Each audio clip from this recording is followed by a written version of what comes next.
Hello, সবাই কেমন আছেন? আমরা আজকে একটা বিশেষ বিষয় নিয়ে আলোচনা করব। এটা আমরা আগে থেকে একটু ঘোষণা দিয়েছিলাম যে এ পাথওয়ে টু হায়ার স্টাডিজ এই বিষয়টি নিয়ে আমরা আলোচনা করব এবং আজকে আমার সাথে আমার ৩ জন অতিথি আছেন। তাদের সাথে একটু পরিচয় করিয়ে দেব। তার আগে আমরা বলি যে ৩ জন আসলে ৩ দেশ থেকে আমার সাথে যুক্ত হচ্ছেন। একজন আ ইউএসএ থেকে, একজন হচ্ছে বেলজিয়াম থেকে এবং আরেকজন কানাডা থেকে। এবং আমাদের সবার পরিচয় আসলে আমরা একই বিশ্ববিদ্যালয়ে পড়াশোনা করেছি। আমি যদিও ওদের চেয়ে একটু বড়।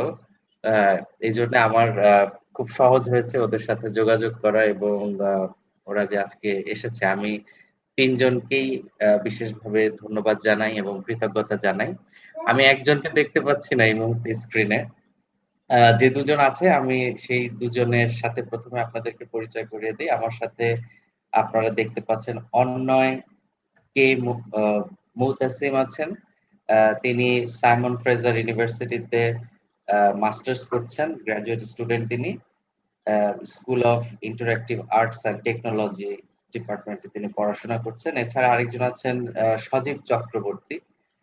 ও PhD researcher, department of electrical engineering and power electronics.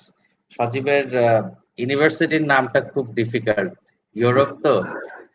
হ্যাঁ, এটা আহ, ইংলিশ নামটা হচ্ছে ফ্রি ইউনিভার্সিটি ব্রাসেলস আচ্ছা, আর অ্যাকচুয়াল নেম হচ্ছে ব্রিহে ইউনিভার্সিটি ব্রাসেলস। আচ্ছা। আর আছে আরেকজনকে আপনারা এখন দেখতে পাচ্ছেন স্ক্রিনে ওয়াহিদুল হাসান ও পিএইচডি রিসার্চার। ও হচ্ছে department of agricultural and biological engineer, Mississippi state university থেকে। আমি তোমাদের ৩ জন আমি তুমি করেই বলি। অবশ্যই। তাই না? আমাদের যে অবশ্যই। সম্পর্ক হ্যাঁ, কারণ আপনি তুই করে বলেন, অন তুই করে বলেন। হ্যাঁ, অন্যয় তো আমাকে আগেই বলে দিয়েছে যে কোনো ফর্মালিটিস করা যাবে না। ক্যাজুয়াল হতে হবে নাইলে নাকি অন্যয় থাকবে না। যাই হোক আমরা আলোচনায় যাওয়ার আগে আমি আসলে আহ, আরেকটা বিষয় বলতে চাই সেটা হচ্ছে যে আহ, তোমরা ৩ জনই আসলে শিক্ষক। এটা আসলে আমি নিজেও খুব গর্ববোধ করি যে অন্যয় কম্পিউটার সায়েন্স ডিপার্টমেন্টে আইইউবি-তে লেকচারার হিসেবে ছিল। আহ, একই সঙ্গে সজীবও তাই, একই ডিপার্টমেন্টে। ওয়াহিদ সম্ভবত সিএসসি ডিপার্টমেন্টে ছিল নাকি? অন্যয় ছিল সিএসসি ডিপার্টমেন্টে। হ্যাঁ, অন্যয় ছিল সিএসসি অন্যয়ের ডিপার্টমেন্টে। আমি সিএসসি ডিপার্টমেন্টে ছিলাম। হ্যাঁ, ওয়াহিদ তো সিএসসি ডিপার্টমেন্টে এবং সজীব ছিল ইলেকট্রিক্যাল ইঞ্জিনিয়ারিং ডিপার্টমেন্টে। তো তোমরা তিনজনই আসলে শিক্ষক ছিলে এবং আহ, এটা আমার খুব ভালো লাগে। বিশেষ করে আমরা জানো যে আমাদের একটা ক্লাব ছিল, সেই ক্লাবটা এখন আর আইবিতে এক্সিস্ট করে না, কিন্তু সেই ক্লাবের কেউ যখন আইবিতে জয়েন করে শিক্ষক হিসেবে তখন আসলে আমি ব্যক্তিগতভাবে খুব গর্ব অনুভব করি যে এই ক্লাবে আমিও একজন মেম্বার ছিলাম। তোমাদেরকে আমি কৃতজ্ঞতা জানাই যে আজকে তোমরা আমার এই অনুষ্ঠানে আসতে রাজি হয়েছো। আশা রাখি আমরা আজকে এমন কিছু বিষয় নিয়ে আলোচনা করব যাতে করে যারা বাইরে পড়াশোনা করতে যেতে চান এবং এখন যারা স্টুডেন্ট আছে তারাও তাদের ফিউচার প্ল্যানটা করতে চায় তাদের ক্ষেত্রে সুবিধাটা হবে।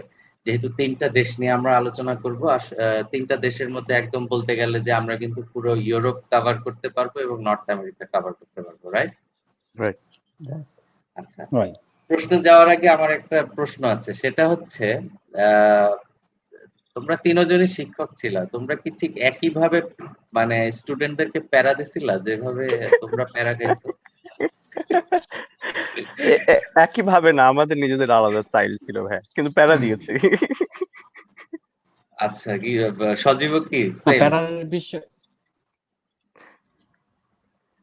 সজীব, হুম। আহ তুমি তুমি আমার তো অনেক ভদ্র ছেলে, অন্য তো একটু দুষ্ট ছিল স্টুডেন্ট সময় আমি যেটা দেখেছি, কিন্তু সজীবটা একদম গো বেচারা ভদ্র একটা ছেলে, সেও কি প্যারা দিল স্টুডেন্টদেরকে? আহ আমার রেকর্ড যেটা আছে হচ্ছে আপনার সোবান স্যারের কথা মনে আছে কিনা আমি জানি না, অবশ্যই মনে থাকার কথা। তো হুম। সোবান স্যারের পর যদি কেউ ইউনিভার্সিটিতে স্টুডেন্টদেরকে বেঞ্চের উপর দাঁড় করিয়ে থাকে তাহলে ওইটা সজীব ছিল। হায় হায়, সজীব। আমার এক স্টুডেন্ট বলতো, স্যার আপনি যে লিফট দিয়ে নামেন আমার হেঁটে নামতে হলো, আমি ওই লিফটে নামবো না। আচ্ছা, আর ওয়াহিদের ক্ষেত্রে? না, প্যারার বিষয়টা হচ্ছে ভাইয়া, আমরা তো আসলে স্টুডেন্ট লাইফে আমরা নিজেরাই অনেক বেশি প্যারা পাইছি। সবচেয়ে বেশি বড় কথা যেটা আপনি হয়তো জেনে থাকবেন যে বিভিন্ন ফ্যাকাল্টিদের রুমে অনেক সময় ওয়েট করতে হতো যে আসলে স্যার একটু সময় হবে। ওনারা তো আসলে বিভিন্ন ভাবে বিভিন্ন রকম বায়াস ছিলেন, যার ফলে হচ্ছে অনেক সময় আমরা সময় পেতাম না। যে জিনিসগুলো আমাদের ঘাটতি ছিল আমি সব সময় আসলে ট্রাই করতাম যে জিনিসগুলো ঘাটতি যাতে না থাকে, মানে স্টুডেন্ট এবং টিচারের সব সময় যে জায়গাটা, ফ্র্যাঙ্ক যে রিলেশনটা ওটা যাতে থাকে, যাতে করে তারা ওই কমফোর্ট জোনটা পায়, যাতে করে তারা ওই টিচার টিচার একটা মনোভাব রেখে ভয়টা যাতে না থাকে। কারণ ভয়টা আচ্ছা যদি থাকে আপনি কমফোর্ট জোন থাকবে না, এবং হচ্ছে শেখার বিষয়টা কিন্তু একটু আচ্ছা, দূরে পড়ে যায় আর কি। ওয়াহিদ বেশি তো সিরিয়াস হয়ে গেছে, আমরা আলোচনায় চলে যাই। আমি আমরা আমি আমি একটু বলতে হ্যাঁ চাই, সজীব হ্যাঁ যদিও অনেক কড়া ছিল, হ্যাঁ, কিন্তু সজীব অসম্ভব ফ্রেন্ডলি। ওর প্রচুর মানে ওর স্টুডেন্টরা ওর জন্য পাগল, প্রচুর রেসপেক্ট করতে ভক্তকুল আসলেই। আছে না? হ্যাঁ, হ্যাঁ। না, আসলে বোঝা যায় সজীবের যে প্রচুর ভক্তকুল আছে। আবার ভক্তকুলের মধ্যে কিন্তু অনেক তেলবাজও আছে সজীব, এটা কি তুমি জানো? হ্যাঁ অবশ্যই, এটা তো থাকবে তাই না, মানে আপনার আপনার জন্য যখন একটা নির্দিষ্ট ফ্যান বেস ক্রিয়েট হবে, তো ওখানে আমাদের বাংলাদেশে তো তাদের একটা ইয়া থাকে তাই না, মানে হচ্ছে কালচার চলে আসছে। তো আচ্ছা, তো ঠিক সবাই আছে। চেষ্টা আমরা করে। হ্যাঁ, আমরা আলোচনায় ঢুকে যাই। আমি প্রথমে আসলে আমরা মাস্টার্স দিয়ে যদি শুরু করি, মাস্টার্স দিয়ে শুরু করলে আমাকে কানাডা হয়ে আসতে হবে, মানে অন্যয় হয়ে আসতে হবে। আম, একদম সরাসরি আমি অন্যয়ের কাছে যদি ফ্লোরটা ছেড়ে দিই, যে অন্যয় যে কেউ যদি মাস্টার্স করতে যেতে চায় তার অনার্স এর পর পর, তো এখন থেকে আসলে কি কি প্রিপারেশন তাকে নিতে হবে, তুমি একদম ইন ডিটেলস যদি বলো, এবং খুব সংক্ষেপে, কারণ আমরা চেষ্টা করব যে 1 ঘন্টার মধ্যে আমাদের প্রোগ্রামটা যাতে আমরা শেষ করতে পারি। খুব বেশি বড় আমরা করব না। এই জন্য মানে যতটুকু জানানো যায় সংক্ষেপের মধ্যে, সেটা তোমাকে জানানোর জন্য আমি এখন তোমার কাছে ফ্লোরটা দিয়ে দিচ্ছি। অন্যয়। মাস্টার্স দুই স্ট্রিমের হয়। মাস্টার্স আহ, একটা হচ্ছে টিচিং স্ট্রিম, সরি উল্টা বলছি, মাস্টার্স হচ্ছে একটা হচ্ছে রিসার্চ আর একটা হচ্ছে কোর্স ওয়ার্ক। সো রিসার্চে যদি আসতে চান তাহলে it's kind of the same as a PhD. যে পিএইচডির জন্য আপনার যা যা করতে হবে, মাস্টার্স রিসার্চের জন্য এক্স্যাক্টলি তাই করতে হবে। কারণ ওই জন্য আপনি যেটা যখন আমাকে ইন্ট্রোডিউস করেছেন, আমার লেখা ছিল graduate student. It's kind of the same as a PhD student. কারণ এটা ডিফারেন্স হচ্ছে পিএইচডির সাথে কি, যে 1 বছর আপনি কোর্স ওয়ার্ক করবেন আর 1 বছর রিসার্চ করবেন। পিএইচডির ডিফারেন্স হচ্ছে যে পিএইচডিতে আপনি 3 বছর রিসার্চ করবেন। অ্যাডমিশনের ক্ষেত্রে সেই একই জিনিস পিএইচডির সাথে, যে the most important thing that you need to have is publications. Publications যদি আপনার না থাকে, আপনি যদি কোনোভাবে প্রমাণ না করতে পারেন যে আপনি রিসার্চ করতে পারেন, সেটা জিআরই তে ভালো রেজাল্ট হোক, সেটা আইএলস এ ভালো রেজাল্ট হোক, সেটা যেখানেই আপনার সিজিপিএ ভালো হোক, রিসার্চটা আপনার সামহাউ প্রুফ করতেই হবে যে আপনি রিসার্চটা খুব ভালো পারেন। এন্ড যদি রিসার্চে না আসতে চান, মাস্টার্সে যদি সিম্পল কোর্স ওয়ার্কে আসতে চান, তাহলে ফান্ডিংটা ওখানে খুবই ইম্পর্টেন্ট। ফান্ডিংটা ওই রকম স্ট্রিমে পাওয়া খুবই ডিফিকাল্ট। রিসার্চে ফান্ডিং পাওয়া অনেক ইজিয়ার, যদিও সেটাও প্রচন্ড ডিফিকাল্ট, কিন্তু কোর্স ওয়ার্কের তুলনায় যদি আমি কম্পেয়ার করি, তাহলে it's impossible, almost impossible to get a funding for a course work masters, যেটা অনেকে করতে চায়। বাট দেন এগেইন, আপনার কাছে যদি টাকা থাকে, মাস্টার্স এ কোর্স ওয়ার্কে অ্যাডমিশন পাওয়াটা খুবই সোজা, যদি if you're willing to pay the tuition fees. আমি আপাতত এইটুকুই শেষ করতে চাই। না, আমরা আরেকটু ডিটেলস যদি যেতে চাই, মানে তুমি তো শুধু ফান্ডিং এর এক্স্যাক্টলি। কথাটা বললা। আরেকটু ডিটেলস যদি আমরা যাই, যে তার কি কি রিকোয়ারমেন্ট গুলো, মানে তার কি কি প্রস্তুতি গুলো দরকার, গুড। সেই জায়গাগুলোতে যদি তুমি টাচ করো, এবং একই সঙ্গে যে ফান্ডিং এর জন্য কি কি প্রয়োজন হয়, এবং কি সেখানে আমরা অবশ্যই জানি যে দুই ধরনের বিষয় থাকে। একটা হচ্ছে সরাসরি ইউনিভার্সিটি, মানে আমি যতটুকু জানি যে ইউনিভার্সিটির অ্যাডমিশন অফিসের সাথে সরাসরি যোগাযোগ করা, আরেকটা হচ্ছে থ্রু দ্য প্রফেসর। তো এই পদ্ধতিগুলো আসলে তুমি যদি আমাদেরকে আরেকটু ক্লিয়ার করে বলো। ওকে, ফ্লোরটা ক্লিয়ার করেন না, সরি ফ্লোরটা পুরো আমাকে দিয়েন না। কোয়েশ্চেন অ্যান্সার রাউন্ড হলে আমার জন্য বেটার হয়, নাহলে ইটস আ বিগ থিং, আচ্ছা কোনটা ছেড়ে কোনটা বলবো মাথায় সবসময় থাকে না। তো থ্যাংক ইউ ভেরি আচ্ছা মাচ ঠিক ফর দ্য আছে। কোয়েশ্চেন। অ্যাডমিশন প্রসেস হচ্ছে যে আপনার প্রফেসরকে কন্ট্যাক্ট করতে হবে। সেটার ক্রাইটেরিয়া হচ্ছে, যদি আপনি রিসার্চে আপনি যদি ফান্ডিং চান তাহলে প্রফেসরকে কন্ট্যাক্ট করতে হবে। কারণ রিসার্চ বেসড মাস্টার্স অথবা পিএইচডি তে প্রফেসরই ইউজুয়ালি কানাডাতে আপনাকে ফান্ডিং দেয়, অথবা যদি অন্যভাবে বলি, প্রফেসরের ফান্ডিংটা পাওয়া সোজা। সো ওই কারণে আমরা অ্যাডমিশনটা ওভাবে বলি যে ফান্ডিংটা যদি আপনার থাকে, admission is not a problem. যে কারণে আমরা আগে প্রফেসরকে কন্ট্যাক্ট করি। বাট আমার ক্ষেত্রে যেটা হয়েছে, যেটা ইজ ইজ ডিফারেন্ট, সেটা হচ্ছে যে আমি প্রফেসরকে কন্ট্যাক্ট করিনি, আমি জাস্ট স্ট্রেট অ্যাপ্লিকেশন করেছিলাম। এবং সেই অ্যাপ্লিকেশন থেকে আমাকে একটা প্রফেসর কন্ট্যাক্ট করেছিল। তারপর আমাদের স্কাইপ ইন্টারভিউ হয়, তারপর 2-3টা স্কাইপ ইন্টারভিউ হয়, তারপর ইভেনচুয়ালি হি সেড যে হ্যাঁ ঠিক আছে, আমি তোমাকে নিতে চাই। বাট দেন এগেন তার হাতে ফুল পাওয়ারটা সবসময় থাকে না, সে তখন বলে যে অ্যাডমিশন কমিটি যদি অ্যাপ্রুভ করে তাহলে তোমাকে নেওয়া হবে। তো ওভাবে আমি এখানে আসি। রিকোয়ারমেন্ট কি থাকে অ্যাডমিশনের জন্য? রিকোয়ারমেন্ট, সো প্রফেসর অ্যাপ্রুভ করলে এরপরে হচ্ছে ইউনিভার্সিটির রিকোয়ারমেন্ট। প্রফেসরের অ্যাপ্রুভালের জন্য সবচেয়ে বড় হচ্ছে আপনার পাবলিকেশন।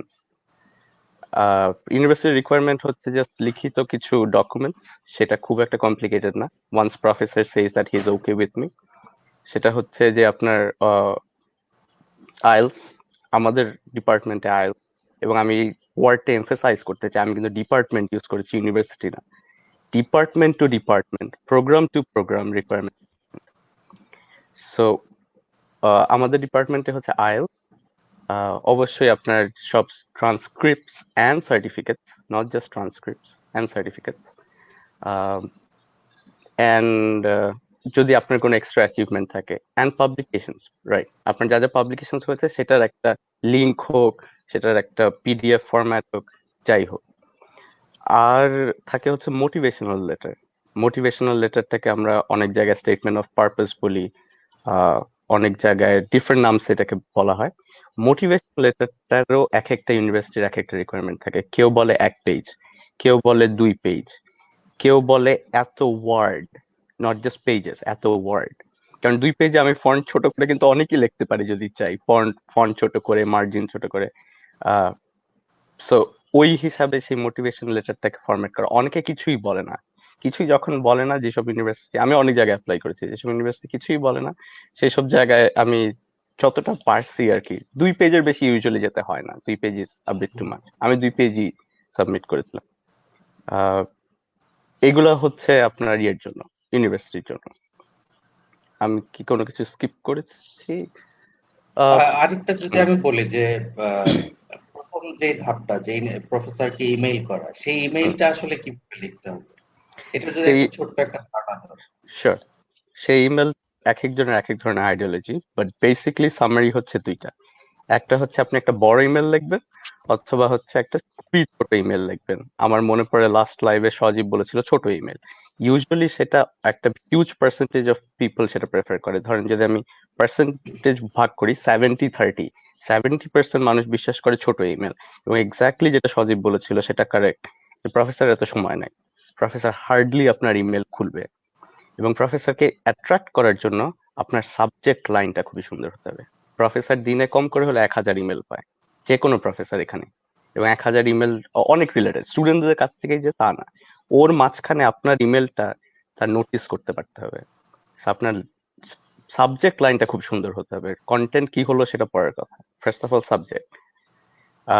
সেকেন্ডলি কন্টেন্ট হবে হচ্ছে যে আইদার আপনি খুব ছোট একটা ইন্ট্রোডাকশন দিবেন, যে আমার ব্যাকগ্রাউন্ড, আমি যেটা করেছিলাম, আমি না বড় লিখেছিলাম না ছোট লিখেছিলাম, আমি খুবই ধরেন 3-4 লাইনের মধ্যে লিখেছিলাম যে আমার এতগুলো পাবলিকেশন আছে, আমার সিজিপিএ এত, আমি কম্পিউটার সায়েন্সে আন্ডারগ্র্যাড মাস্টার্স করেছি, এবং আমি তোমার ল্যাবে খুবই ইন্টারেস্টেড। আমি তোমার প্রোফাইল দেখেছি, তোমার কাজ আমার পছন্দ হয়েছে, আমি তোমার ল্যাবে জয়েন করতে চাই। তুমি যদি কন্ট্যাক্ট করতে চাও, এটা হচ্ছে আমার স্কাইপ আইডি, অথবা তুমি যদি ইন্টারেস্টেড হও প্লিজ লেট মি নো। আর একদম ছোট ভার্সন কি, একদম ছোট ভার্সন হচ্ছে আপনি বলবেন যে আমি জয়েন করতে চাই আপনার ল্যাবে, আপনার কাজ পছন্দ হয়েছে, আহ, আমি ভেরি ইন্টারেস্টেড। সো আপনি যদি আমার প্রোফাইল পছন্দ হয়, তাতে অবশ্যই সিভি, পাবলিকেশনস থাকলে পাবলিকেশনস, ট্রান্সক্রিপ্ট এগুলো অ্যাটাচ করে দিবেন। CV and mostly CV and transcript. Okay, আমরা আবার অন্যের কাছে আসব। আমরা মাস্টার্স নিয়ে যদি কারো কোনো প্রশ্ন থাকে, আহ, আমাদের এই লাইভটার নিচে কমেন্ট সেকশনে আপনারা প্রশ্নটা করতে পারবেন। আমি জানি না যে এখন 11:30 বাজে বাংলাদেশের রোজার সময়, আমাদের স্টুডেন্টরা এখনো ফেসবুকে সেভাবে কানেক্ট হতে পারছে কিনা, কারণ অনেকে ঘুমে আছে আমি জানি। আহ, তারপরে আমরা এই লাইভটা করছি, পরবর্তীতে নিশ্চয়ই অনেকে দেখবেন এবং কমেন্ট করবেন। আমরা চেষ্টা করব সেই প্রত্যেকটি কমেন্টের উত্তর দেওয়ার। আহ, আমি এবার একটু সজীবের কাছে আসবো যে আহ, ইউরোপে বা বিশেষ করে বেলজিয়ামে তুমি যেখানে আছো, মানে কিভাবে একজন মানুষ, মানে যেমন আমি যদি পিএইচডি করতে যেতে চাই, আমাকে কি কি করতে হবে সজীব? আপনি পিএইচডি দিয়েই শুরু করলেন। আহ, এটা একটা ভালো জিনিস ছিল, কারণ আমার 1 ঘন্টা একটা প্রোগ্রাম ছিল মাস্টার। আমি মোস্টলি মাস্টার্স কভার করার চেষ্টা হ্যাঁ, আমি এই করেছি। জন্যই তোমাকে পিএইচডি দিয়েই আমি তোমার সাথে আলোচনাটা করতে চাই। মাস্টার্স হ্যাঁ, নিয়ে আমি করব, কিন্তু সেটা খুব সংক্ষেপে আমি করব খুব তোমার সাথে। সংক্ষেপে, কারণ আমার 1 ঘন্টার প্রোগ্রাম হয়ে গিয়েছে মাস্টার্স এর উপর। হ্যাঁ, সো পিএইচডি তে আসার জন্য হচ্ছে সবচেয়ে বেশি যে ইম্পর্টেন্ট জিনিসটা, যদি আমাদের দেশের মানুষ হয় তাহলে বেলজিয়ামের ক্ষেত্রে বা সারা ইউরোপের ক্ষেত্রে ফান্ডিং পিএইচডি না হলে আসার চান্স অনেক কম। আইদার প্রজেক্ট ফান্ডেড হতে হবে অথবা স্কলারশিপ ফান্ডেড হতে হবে। সো এই ফান্ডিং অপরচুনিটি ছাড়া পিএইচডি করতে আসার প্রসপেক্ট খুবই কম, বা আসার চান্সও অনেক কম। সো স্কলারশিপে যদি অ্যাপ্লাই করতে হয়, প্রত্যেকটা স্কলারশিপের ইন্ডিভিজুয়াল রিকোয়ারমেন্ট থাকে, এবং স্কলারশিপের এক একটা ইউনিভার্সিটিতে প্রসেস এক এক রকম হয়ে থাকে। কিন্তু মোস্টলি যেটা লাগে তা হলো আইএলস, জিআরই এবং খুব ভালো রিসার্চ ব্যাকগ্রাউন্ড। অধিকাংশ খুব ভালো স্কলারশিপের জন্য জিআরইর প্রয়োজন হয়। আর হচ্ছে যেই স্কলারশিপ দেয়া হচ্ছে ওই রিলেটেড বেশ ভালো কয়েকটা পাবলিকেশনের দরকার হয়। এছাড়া আরেক ধরনের প্রসপেক্ট আছে যেটা নিয়ে ইউরোপে আসা যায়, তা হলো প্রজেক্ট ফান্ডেড। প্রজেক্ট ফান্ডেড পিএইচডির জন্য মোস্ট ইম্পর্ট্যান্ট হচ্ছে ইউনিভার্সিটির প্রফেসরকে কনভিন্স করতে হয়। ইউনিভার্সিটির প্রফেসর যদি রাজি থাকে যে স্টুডেন্ট পিএইচডি করবে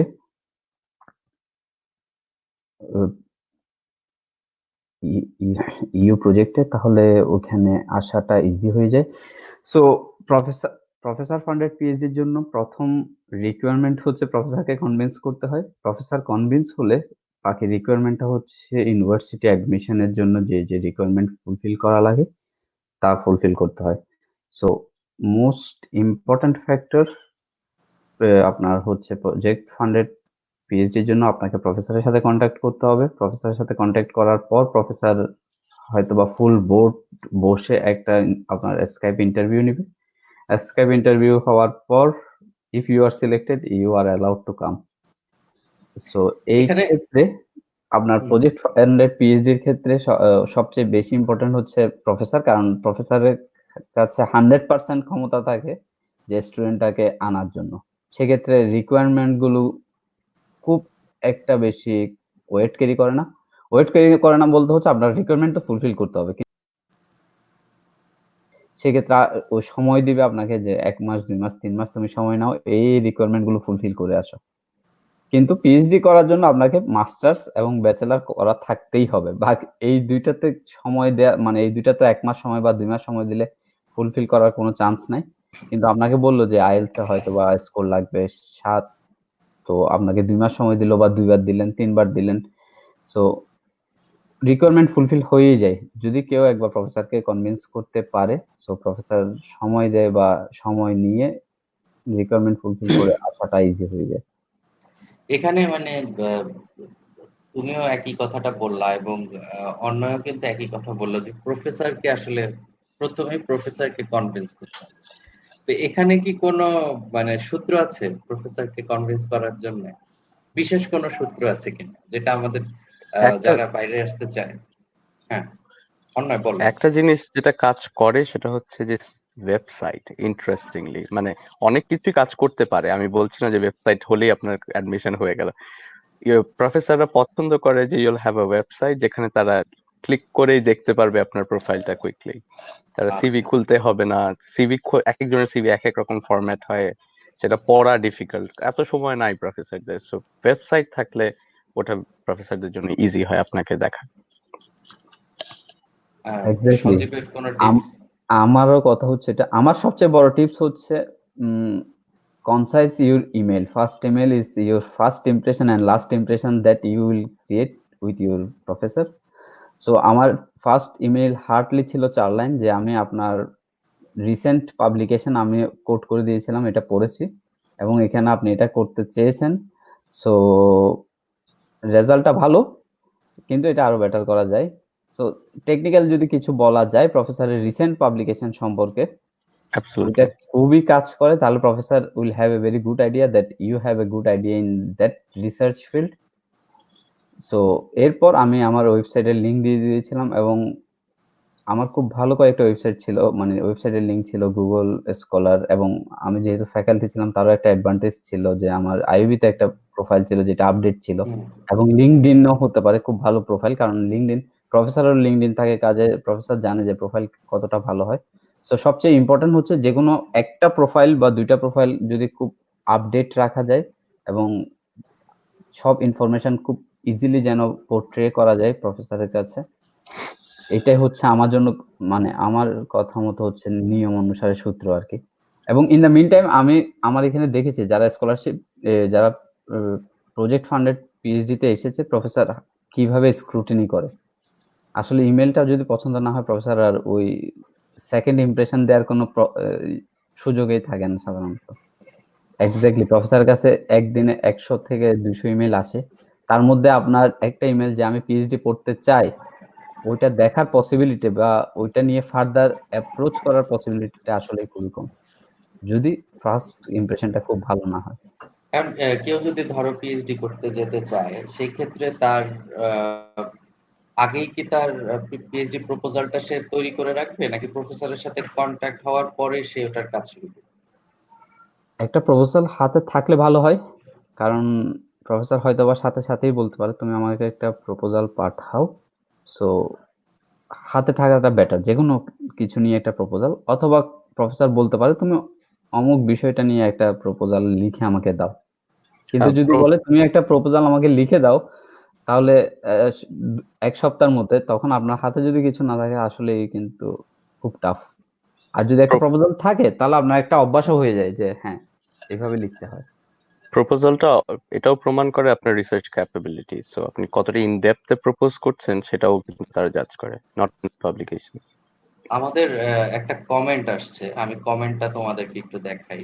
রিফা তারা জেরিন অন্তরা উনি কমেন্ট করেছেন যে can one apply for PhD without having any publications? How difficult is it to apply for funds or scholarship without having any published work? এটার ইটস এ ভেরি উত্তরটা গুড কোশ্চেন। আমি answer দিব না অন্য answer দিবে? দে। যেহেতু PhD নিয়ে তাই আমি অ্যান্সার দিচ্ছি। After corona the possibility is around 5%. It's basically your luck to have a PhD or to pursue a PhD without having any publications. আপনার আইএলস যতই ভালো হোক, আপনার জিআরই স্কোর যতই ভালো হোক, it doesn't carry any value in your research life. So to prove your research career, you want to pursue a research career, you have to prove that you have some experience before. Either you have to have very good journal. Right now there is no opportunity to have any PhD without any publications. No, the opportunity is quite 5%, 0% বলবো না, তবে 5% এর বেশিও না।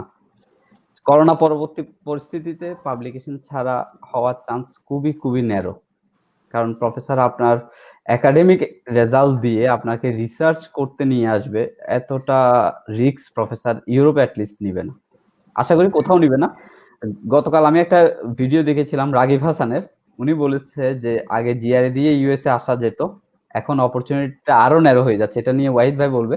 কিন্তু ইউরোপে আমি যেহেতু প্রজেক্ট ফান্ডেড পিএইচডি করছি এবং স্কলারশিপ ফান্ডেড পিএইচডিও দেখেছি এবং প্রজেক্ট ফান্ডেড পিএইচডির স্ক্রুটিনিও করেছি, আমার এক্সপিরিয়েন্সে without having publication it's so so so difficult.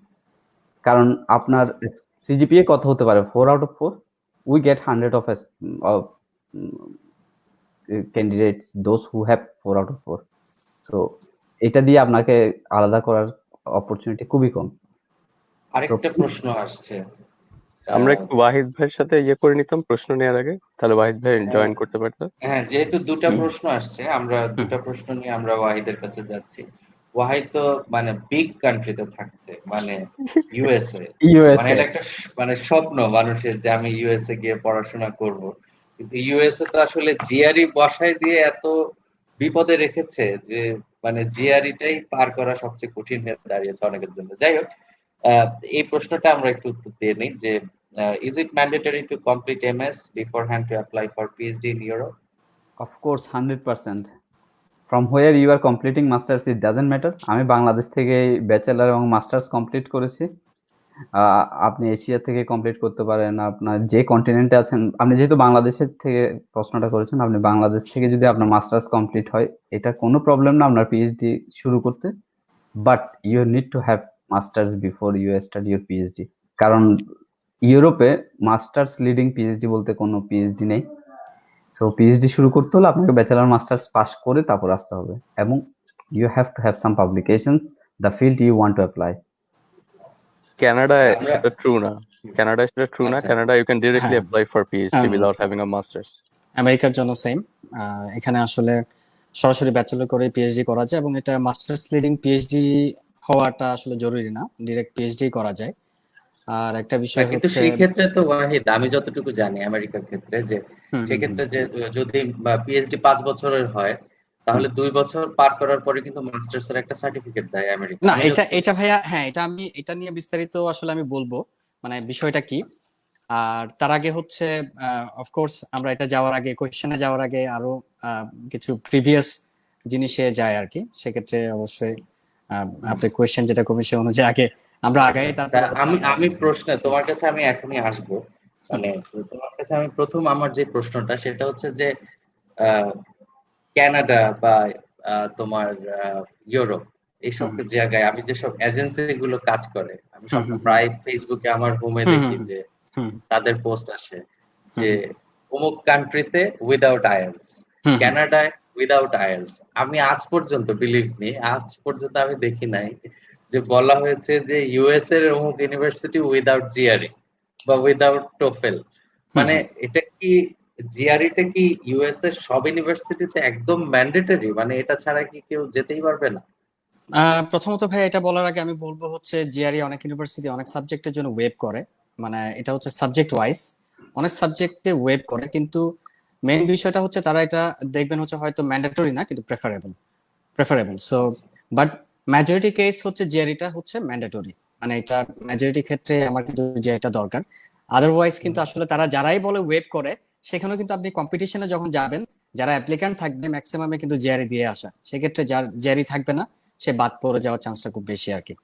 তো এটা রিস্ক নেওয়ার কোনো দরকার নেই। আমেরিকা যদি চিন্তা করতে হয় তাহলে অবশ্যই জিআরইটা বাদ দেওয়াটা আমার মনে হয় না উচিত আর কি, কারণ এইটা এক প্রকার আসলে রিকোয়ারমেন্ট। আমরা যেরকম অ্যাডমিশন টেস্ট দিই, সো অ্যাডমিশন টেস্ট ছাড়া ইউনিভার্সিটিতে ভর্তি হবো এই ধরনের চিন্তা না করে আসলে অ্যাডমিশন প্রসিজিওরটা ফলো করাটা উচিত, কারণ যেহেতু এটা একটা প্রসিজিওর। তো অলমোস্ট আমি আসছি তোমার কাছে, অলমোস্ট সজীবও কিন্তু জিআরইর কথা বললো যে ইউরোপে পিএইচডি পেতে হলে জিআরই একটা বড় ফ্যাক্টর হিসেবে কাজ করে। কানাডাতেও কিন্তু আপনার স্কলারশিপ বেসড পিএইচডি, আমি আবার বলে রাখি, যেটা হচ্ছে অবশ্যই, মানে আমি মনে করি কি আসলে আমরা আজকে এখানে স্কলারশিপ বেসড ডিগ্রি গুলো নিয়ে আলোচনা করবো। মানে পয়সা দিয়ে পড়তে গেলে তো আসলে দুয়ার অনেক উন্মুক্ত অনেক দেশে, কিন্তু স্কলারশিপটা অবশ্যই চ্যালেঞ্জিং, এবং আমাদের মতো দেশের কোনো স্টুডেন্ট যখন বাইরে যেতে চাবে আমার ধারণা যে অবশ্যই সে প্রথমে তার স্কলারশিপের জন্যই সে চেষ্টাটা করবে।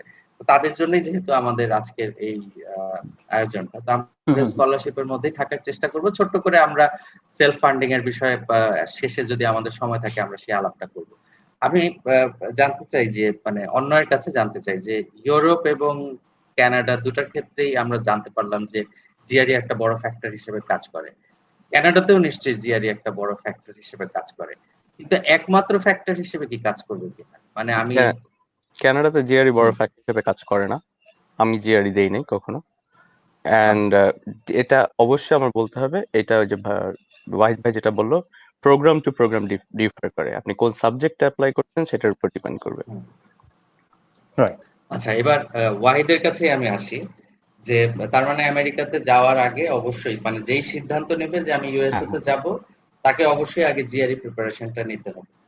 জিআরই প্রিপারেশন নিয়ে মনে হয় আলাদা একটা সই করতে হবে, কারণ এত ব্যাপক জিনিসটা। আমি জিআরইতে একবার অ্যাডমিশন নিয়েছিলাম এই জিআরই সেন্টারে, সেখানে আমি মনে হয় 15 দিন ক্লাস করেছি, এরপরে আর ক্লাসে আমি যাই নাই, কারণ আমি দেখলাম যে এত পড়তে হবে, মানে চাকরি করে ঘর সংসার করে আবার জিআরইর জন্য পড়া, এটা খুব ডিফিকাল্ট, আমি এর জন্য কুইট করেছি। তো যাই হোক, আমরা ওইটা যদি ছোট করে সময় হয় আমরা আলোচনাটা করব। এছাড়া মানে ইউএস এর ক্ষেত্রে আর কি কি করতে হবে কেউ যদি সেখানে পিএইচডির জন্য যেতে চায়?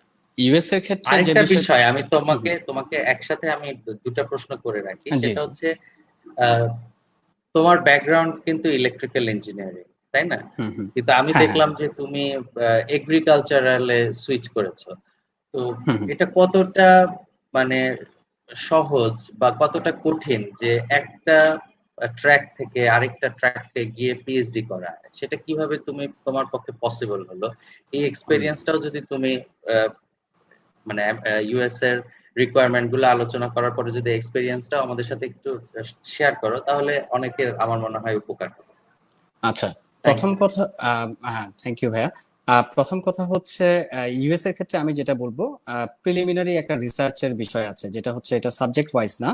এই রিসার্চটা হচ্ছে আসলে আমি পিএইচডি করতে যাব বা আমি পিএইচডি বা মাস্টার্স করতে যাব, সেক্ষেত্রে হচ্ছে অনেকগুলো রেটিং এর ইউনিভার্সিটি আছে বা অনেক অনেক ধরনের ইউনিভার্সিটি, অনেক ধরনের সাবজেক্ট।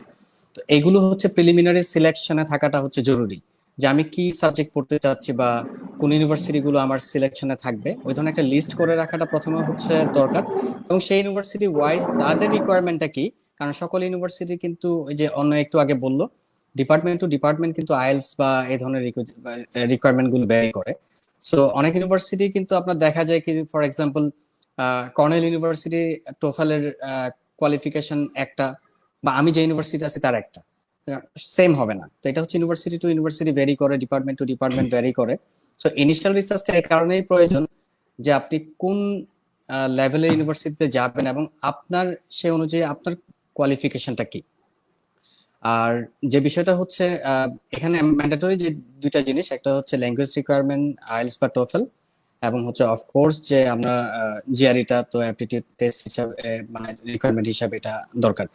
তো প্রথমত হচ্ছে সবাই বললো যেটা হচ্ছে প্রফেসর, এবং হচ্ছে প্রফেসরকে মেইল দেওয়া, প্রফেসর থেকে ফান্ড, এটা তো অবশ্যই আছে, এটা হচ্ছে আমেরিকা তো সেম জিনিস। কিন্তু আমরা এখানে দুইটা জিনিস, একটা হচ্ছে সেন্ট্রাল ফান্ড বলে একটা কথা আছে, যেটা হচ্ছে আপনি যদি ডিরেক্টলি অ্যাপ্লাই করেন ইউনিভার্সিটিতে, সো ইউনিভার্সিটি যদি আপনাকে ডিরেক্ট অ্যাডমিশন দেয় সেক্ষেত্রে হচ্ছে আপনার সেন্ট্রালি কিছু ফান্ড পাওয়া যায়, যেটা টিচিং অ্যাসিস্ট্যান্টশিপ হিসাবে অ্যাসাইন করা হয় আর কি।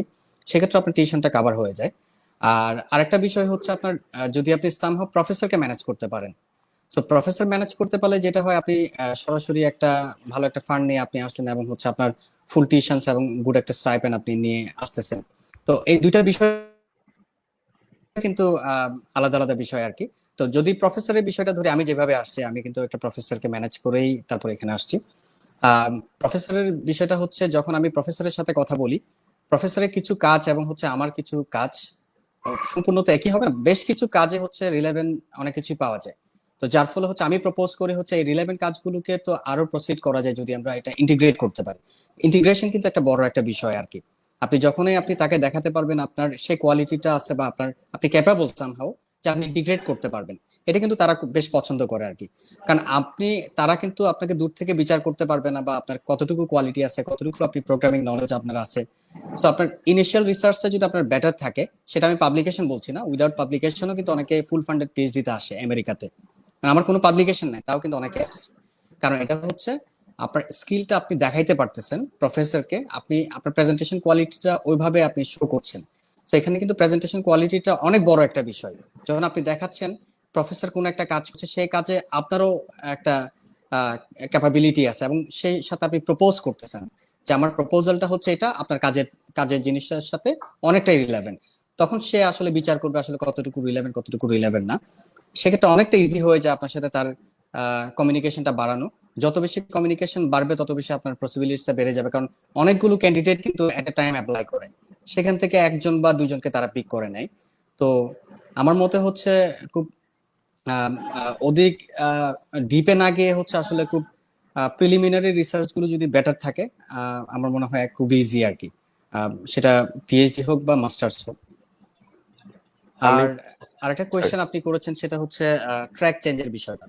এখানে যতগুলো আছে, আমি বলবো হচ্ছে একটা মানে ডিপার্টমেন্ট গুলো হচ্ছে আসলে ইলেকট্রিক্যাল বলেন, কম্পিউটার ইঞ্জিনিয়ারিং বলেন, বা ডিফারেন্ট ডিফারেন্ট মেকানিক্যাল ইঞ্জিনিয়ারিং বলেন, বা সিস্টেম ইঞ্জিনিয়ারিং বলেন, সবগুলোতেই কিন্তু একটা যোগসূত্র আছে আর কি। যে যোগসূত্রটা হচ্ছে, আমি ইলেকট্রিক্যাল পড়ে আমি কিন্তু আসলে এগ্রিকালচার এন্ড বায়োলজিক্যাল ইঞ্জিনিয়ারিং এসেছি। কিন্তু আমার এগ্রিকালচার এন্ড বায়োলজিক্যাল বলতে, আমি টার্মটা একটু বলি, এগ্রিকালচার বলতে আমরা দেশে ফার্মার বা কৃষিকাজ এই ধরনের চিন্তা করি, এটা কিন্তু আসলে ওই ধরনের কিছু না। এখানে কিন্তু কাজ করা হচ্ছে টেকনোলজি বেসড। যেমন আমার কনসেন্ট্রেশনটা হচ্ছে ইঞ্জিনিয়ারিং টেকনোলজি, মানে আমার পিএইচডিটা হবে ইঞ্জিনিয়ারিং টেকনোলজিতে। তো আমার ইঞ্জিনিয়ারিং টেকনোলজি হচ্ছে যেখানে প্রকৌশল এবং হচ্ছে প্রযুক্তি, দুইটা বিষয় একসাথে আছে। দুইটা বিষয়ের মধ্যে আপনি আপনি মার্চ করতেছেন, যেখানে হচ্ছে আমি কিছু টুলস হচ্ছে ইলেকট্রিক্যাল ইঞ্জিনিয়ারিং থেকে শিখে এসেছি, কিছু টুলস হচ্ছে আমার জানা নাই হয়তো, বা সেটা প্রোগ্রামিং আমার শিখতে হচ্ছে। সো এই জিনিসটা হচ্ছে হার্ডওয়্যার এবং সফটওয়্যারের যে মিশ্রণটা, ওটাই হচ্ছে ইঞ্জিনিয়ারিং টেকনোলজি। যেটা হচ্ছে আমরা হয়তো বা এগ্রিকালচার বায়োলজিক্যাল বলছি, যেটা সেটা হচ্ছে আমরা এগ্রিকালচার যেগুলো ফার্মল্যান্ড বলেন, বা ফার্মারে যারা ইউজ করে প্রিসিশন টুলস, এই ধরনের টুলস রিলেটেড কাজ। সো যে কেউ যে কোনো কাজে যেতে পারে, তার আগে হচ্ছে প্রিভিয়াস যে নলেজটা, সেটা গ্যাদার করে নিতে হবে আসলে ওই ডিপার্টমেন্টে কাজটা কিভাবে করে।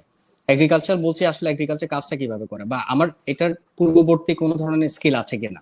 এই জিনিসটা যদি আপনি প্রপারলি জানা থাকে, তাহলে আপনি আসলে অনেকটা ইজি। এটা আমি বলবো না হচ্ছে কঠিন কোনো বিষয় ট্র্যাকটা সুইচ করাটা আর কি। আর আমি এটাও মনে করি না এটা একটা ট্র্যাক সুইচ। কারণ হচ্ছে আপনি আপনার জায়গা থেকে হচ্ছে আপনি আপনার টেকনোলজিটাকে আরেকটু এনহ্যান্স করছেন। এখানে হচ্ছে আসলে আপনার ট্র্যাকটাকে ছেড়ে দেয়া না, এটাকে বাড়াচ্ছেন আপনি ডিফারেন্ট একটা খাতে গিয়ে। আমি একটু অ্যাড করতে চাই এই পয়েন্টটাতে, যে পিএইচডি তে ইটস নো লঙ্গার ইম্পর্টেন্ট যে আপনি কোন সাবজেক্ট যাচ্ছেন। মানে হচ্ছে রাইট। যে আপনি যে কম্পিউটার সায়েন্স থেকে কম্পিউটার সায়েন্সেই যাবেন এরকম কোনো দরকার নেই। হুম হোয়াট ইজ হুম ইম্পর্টেন্ট হচ্ছে যে আপনার কোন দিকে ইন্টারেস্ট, আপনি কোন দিকে রিসার্চ করতে চান, হুম হুম এবং আপনার যে প্রফেসর যেই ধরনের কাজ করে, যার সাথে আপনার ম্যাচ করবে, সে কোন ডিপার্টমেন্টে, রাইট। হুম।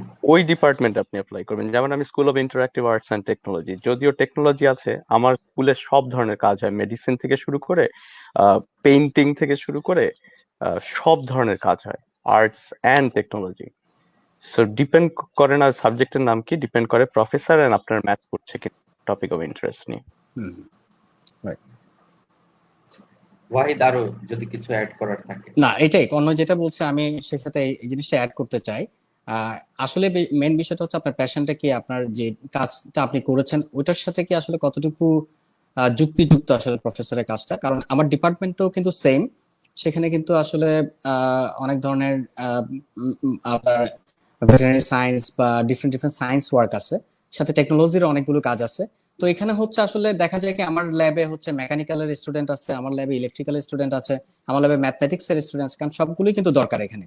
তো যার ইন্টারেস্ট যেটা, সেটা কিন্তু প্রফেসরের ওই কাজের সাথে যদি মার্চ করে, আপনি অনেকটাই ইজিলি কিন্তু আপনার ট্র্যাকটাতে ধরতে পারবেন। সো এই ক্ষেত্রে কিন্তু আপনার ব্যাকগ্রাউন্ডটা ইলেকট্রিক্যাল কিনা, বা কম্পিউটার সায়েন্স কিনা, বা মেকানিক্যাল কিনা, এটা ইম্পর্টেন্ট না। ইম্পর্টেন্টটা হচ্ছে আপনি যে কাজটা জানেন ওটা কতটুকু আহ, আহ, আপনার প্রফেসরের সাথে ম্যাচ করছে, বা মার্চ করছে, এটা একটা ইম্পর্টেন্ট ইস্যু আর কি। তার মানে আমরা, মানে আমাদের ফার্স্ট ফেজের আলোচনা যদি আমরা একটু র্যাপ আপ করার চেষ্টা করি, বা একটা সামারি তৈরি করার চেষ্টা করি, তাহলে সেখানে আমরা দেখবো যে প্রথমে আমাদেরকে প্রফেসর সিলেক্ট করতে হবে, এবং সেটা অবশ্যই রিসার্চ ইন্টারেস্ট প্রথমে আমাদের দেখতে হবে। আহ, তারপরে হচ্ছে অবশ্যই প্রিভিয়াস রিসার্চ ওয়ার্ক থাকলে সেটা একটা ভ্যালু অ্যাড করবে। হুম হুম হুম। আমেরিকা এবং বেলজিয়াম, কানাডা ৩টা দেশের জন্যই জিআরই থাকলে ভালো।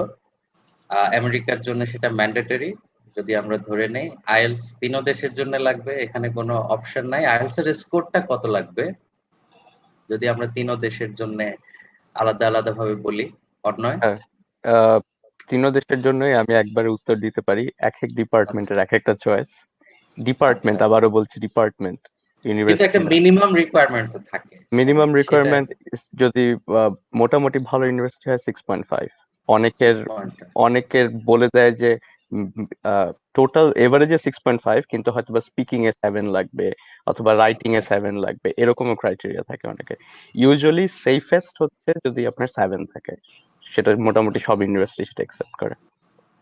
7 মানে সজীব, প্রত্যেকটাতে 7। সজীব।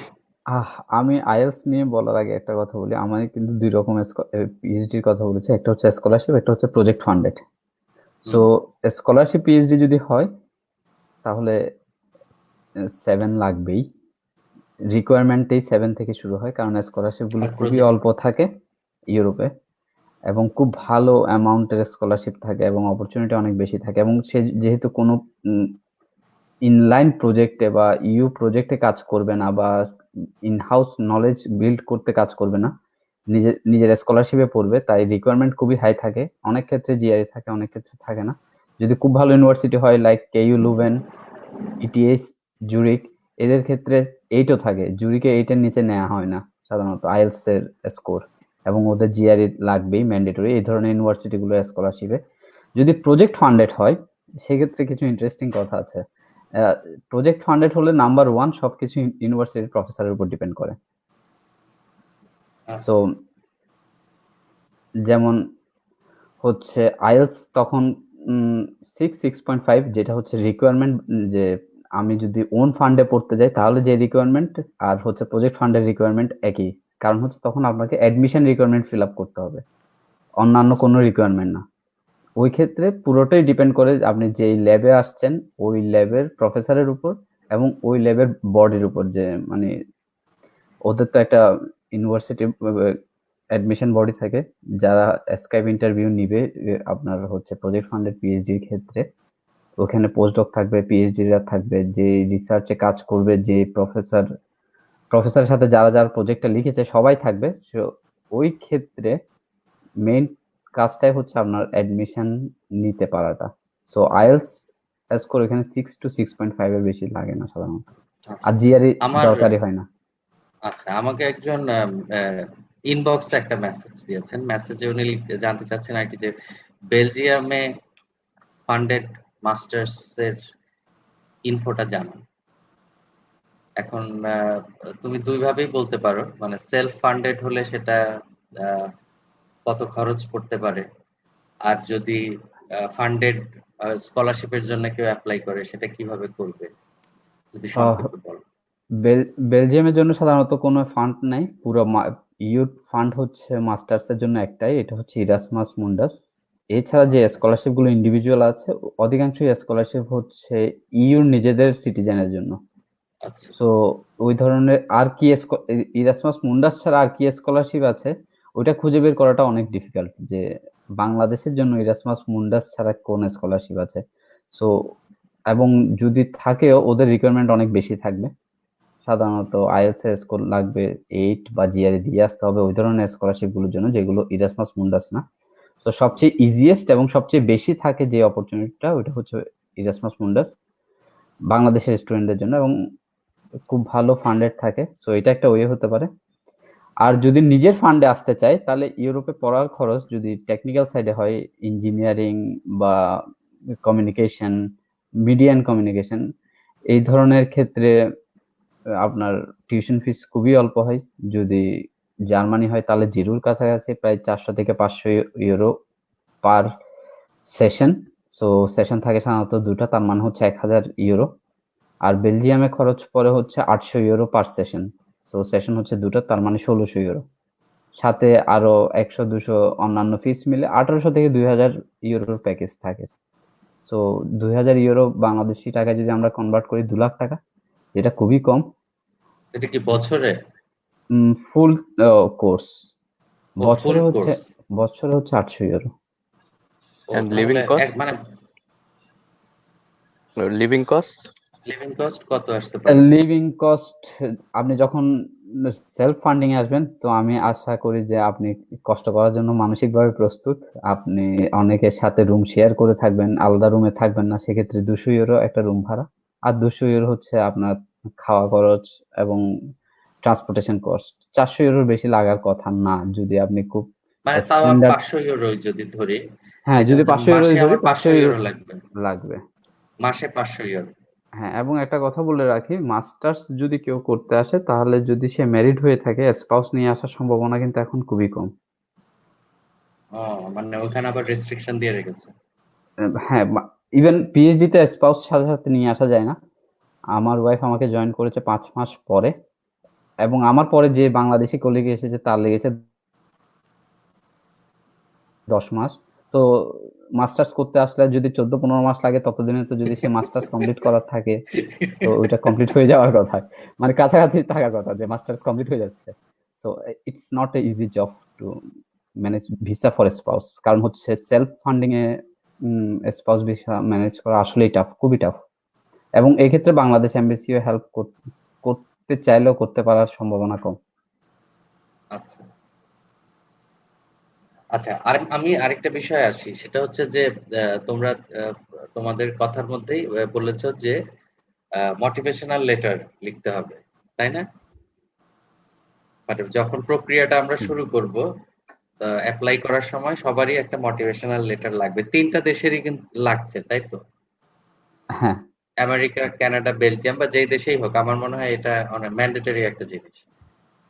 আমি সজীবের সেদিন প্রোগ্রামটা দেখছিলাম। সজীব অন্যয়ের কথা বলছিল যে সজীব আজ পর্যন্ত যত মোটিভেশনাল লেটার দেখেছে তার মধ্যে তার কাছে বেস্ট লেগেছে অন্যয়েরটা। আমি অন্যয়কে দিয়েই শুরু করব যে তোমার মোটিভেশনাল লেটারে কি এমন ছিল যেটাতে সজীব এত ইমপ্রেস, এবং তুমি কি চিন্তা করে সেটা লিখেছো, এবং কিভাবে একটা মোটিভেশনাল লেটার লেখা শুরু করবে একজন স্টুডেন্ট। ফার্স্ট অফ অল অন্যয় আমার বলো। অত অত ভালো ছিল না, সজীব একটু এক্সাজারেট করেছে। সেকেন্ডলি সেকেন্ডলি হচ্ছে যে আমি বলবো তাহলে একটু অ্যাডমিশন প্রসেসটা না, স্টার্টিং করবে কিভাবে যে কেউ বিদেশে আসার জন্য। সো প্রথম কাজ হচ্ছে ইউনিভার্সিটি খোঁজা এবং ইউনিভার্সিটির ওয়েবসাইট ঘাটানো। এটা বলতে যত সোজা মনে হচ্ছে, এটা করাটা তত সোজা না, এটা বেশ টাইম কনজিউমিং। এটা এটা পুরা ঘেটে কোন লিংকে ক্লিক করতে হবে, কারণ একটা ইউনিভার্সিটির পেজে হাজার হাজার link থাকে। আপনি কোত্থেকে ইনফরমেশন পাবেন, যেমন ওয়াহিদের এক্সাম্পল দিই, agricultural and something technology, right ভাই? হ্যাঁ, হ্যাঁ। সো সো এই সাবজেক্টকে আপনি জীবনে গুগল করবেন কোনোদিন না, কিন্তু somehow he figured it out যে ওটা ওইরকম সাবজেক্টে তার একটা প্রফেসর আছে। সো এইটা হচ্ছে স্টার্টিং পয়েন্ট ফার্স্ট। সেকেন্ডলি হচ্ছে ওই অবশ্যই প্রফেসর কন্ট্যাক্ট করা অ্যান্ড দেন অ্যাপ্লিকেশন করা। প্রথম অ্যাপ্লিকেশনটা উইল বি ইয়োর হার্ডেস্ট। প্রথম অ্যাপ্লিকেশনটায় না আছে আপনার কাছে ট্রান্সক্রিপ্ট, না আছে সে কোনো আইডিয়া যে কোনটার পরে কোনটা লাগে, না আছে মোটিভেশন লেটার, না আছে সার্টিফিকেট, অথবা অনেকে চায় সিল করা, অনেকে চায় যে ইমেল না মেইল করা, পোস্টাল মেইল করা। সো প্রথমটা will be your hardest application. এরপর থেকে you'll have almost everything you need. So Sajib যে ভার্সনটা আমার মোটিভেশন লেটারটা দেখেছিল, সেটা হচ্ছে অ্যাটলিস্ট 25 বার আমি ওটা কমপ্লিট করেছি।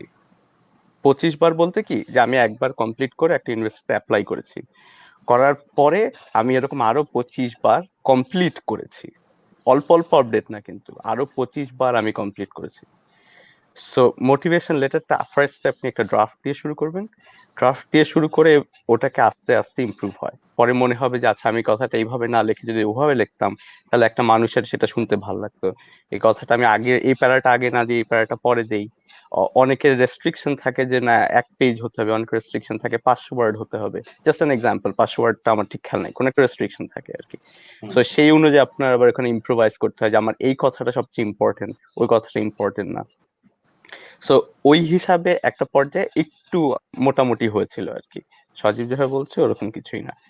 আর কি লিখেছিলাম, মানুষজন কি লেখে সেটা দেখেছিলাম প্রচুর। মানুষজন লেখে হচ্ছে যে তারা কি করেছে জীবনে, তাদের অ্যাচিভমেন্টস কি, আহ, তারা কেন এই লাইনে আসছে, সে যেই লাইনে রিসার্চ করতে চায়, যে টপিকে পড়তে চায়, এবং তারা সেখানে গিয়ে কি কন্ট্রিবিউট করবে সেটা বলা। আমার মোটিভেশন লেটারটা ওই কন্ট্রিবিউশন সাইড থেকে একটু উইক ছিল, যে আমি এক্সপ্লিসিটলি বলি নাই যে আমি কি করব এক্স্যাক্টলি, যেটা প্রফেসররা পছন্দ করে যে আমি এই টপিকটাতেই কাজ করব। আমি একটু ভেগ রেখেছিলাম ওই এরিয়াটা, যে ওখানে আহ, আমি একটা জেনারেলি বলেছিলাম যে আমি এটা করতে চাই। সো কেন রিসার্চ করবেন, অ্যাচিভমেন্টস কি কি, সিভিতে সব অ্যাচিভমেন্টস থাকে না, অথবা ধরেন আপনি যদি আহ, একটা সার্টিফিকেট পান, সেই সার্টিফিকেটটা প্রফেসর চিনে না, সেই সার্টিফিকেটটা বোঝানোর দায়িত্ব আপনার ওই মোটিভেশন লেটারে, যে আপনি ওই সার্টিফিকেট পেতে আপনার কি পরিমাণ খাটতে হচ্ছে, ওই ব্যাকগ্রাউন্ড স্টোরিটা একটা সার্টিফিকেটের পিছনে, যেটা সিভিতে একটা ছোট লাইন, এই ধরনের জিনিসপত্রগুলো মোটিভেশন লেটারে বেশি হাইলাইট করতে হয়। পাবলিকেশন, ওটা প্রফেসর দেখতে পারে যে হ্যাঁ পাবলিকেশন একটা হার্ড ডকুমেন্ট, ওটা সে কতটা ভালো সেটা জাজ করতে পারে। কিন্তু ধরেন এই একটা পাবলিকেশন করতে আপনার 10 বছর লাগছে কারণ একটা ঝামেলার কারণে, সেটা খুব ইম্পর্টেন্ট ছিল, বাট আপনি 10 বছর পিছিয়ে লেগেছিলেন, this is very valuable for a professor, যে ইউর পারসিস্টেন্ট, আপনি একটা কাজের পিছনে লেগে থাকতে পারেন। এই টাইপ অফ জিনিসপত্র ইনক্লুড করতে হয়।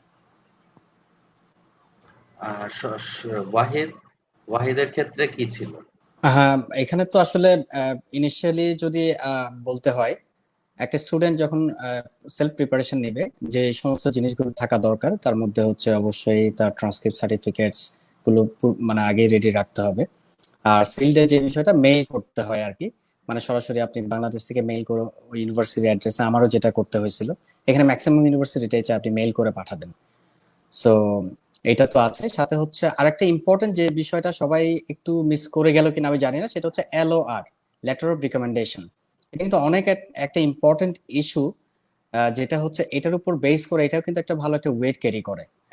এলওআর, লেটার অফ রিকমেন্ডেশন, বা বিভিন্ন নামে থাকতে পারে এটা। আর অফকোর্স এসওপি এখানে একটা বিষয়, যেটা স্টেটমেন্ট অফ পারপাস, যেটা বা মোটিভেশন লেটার।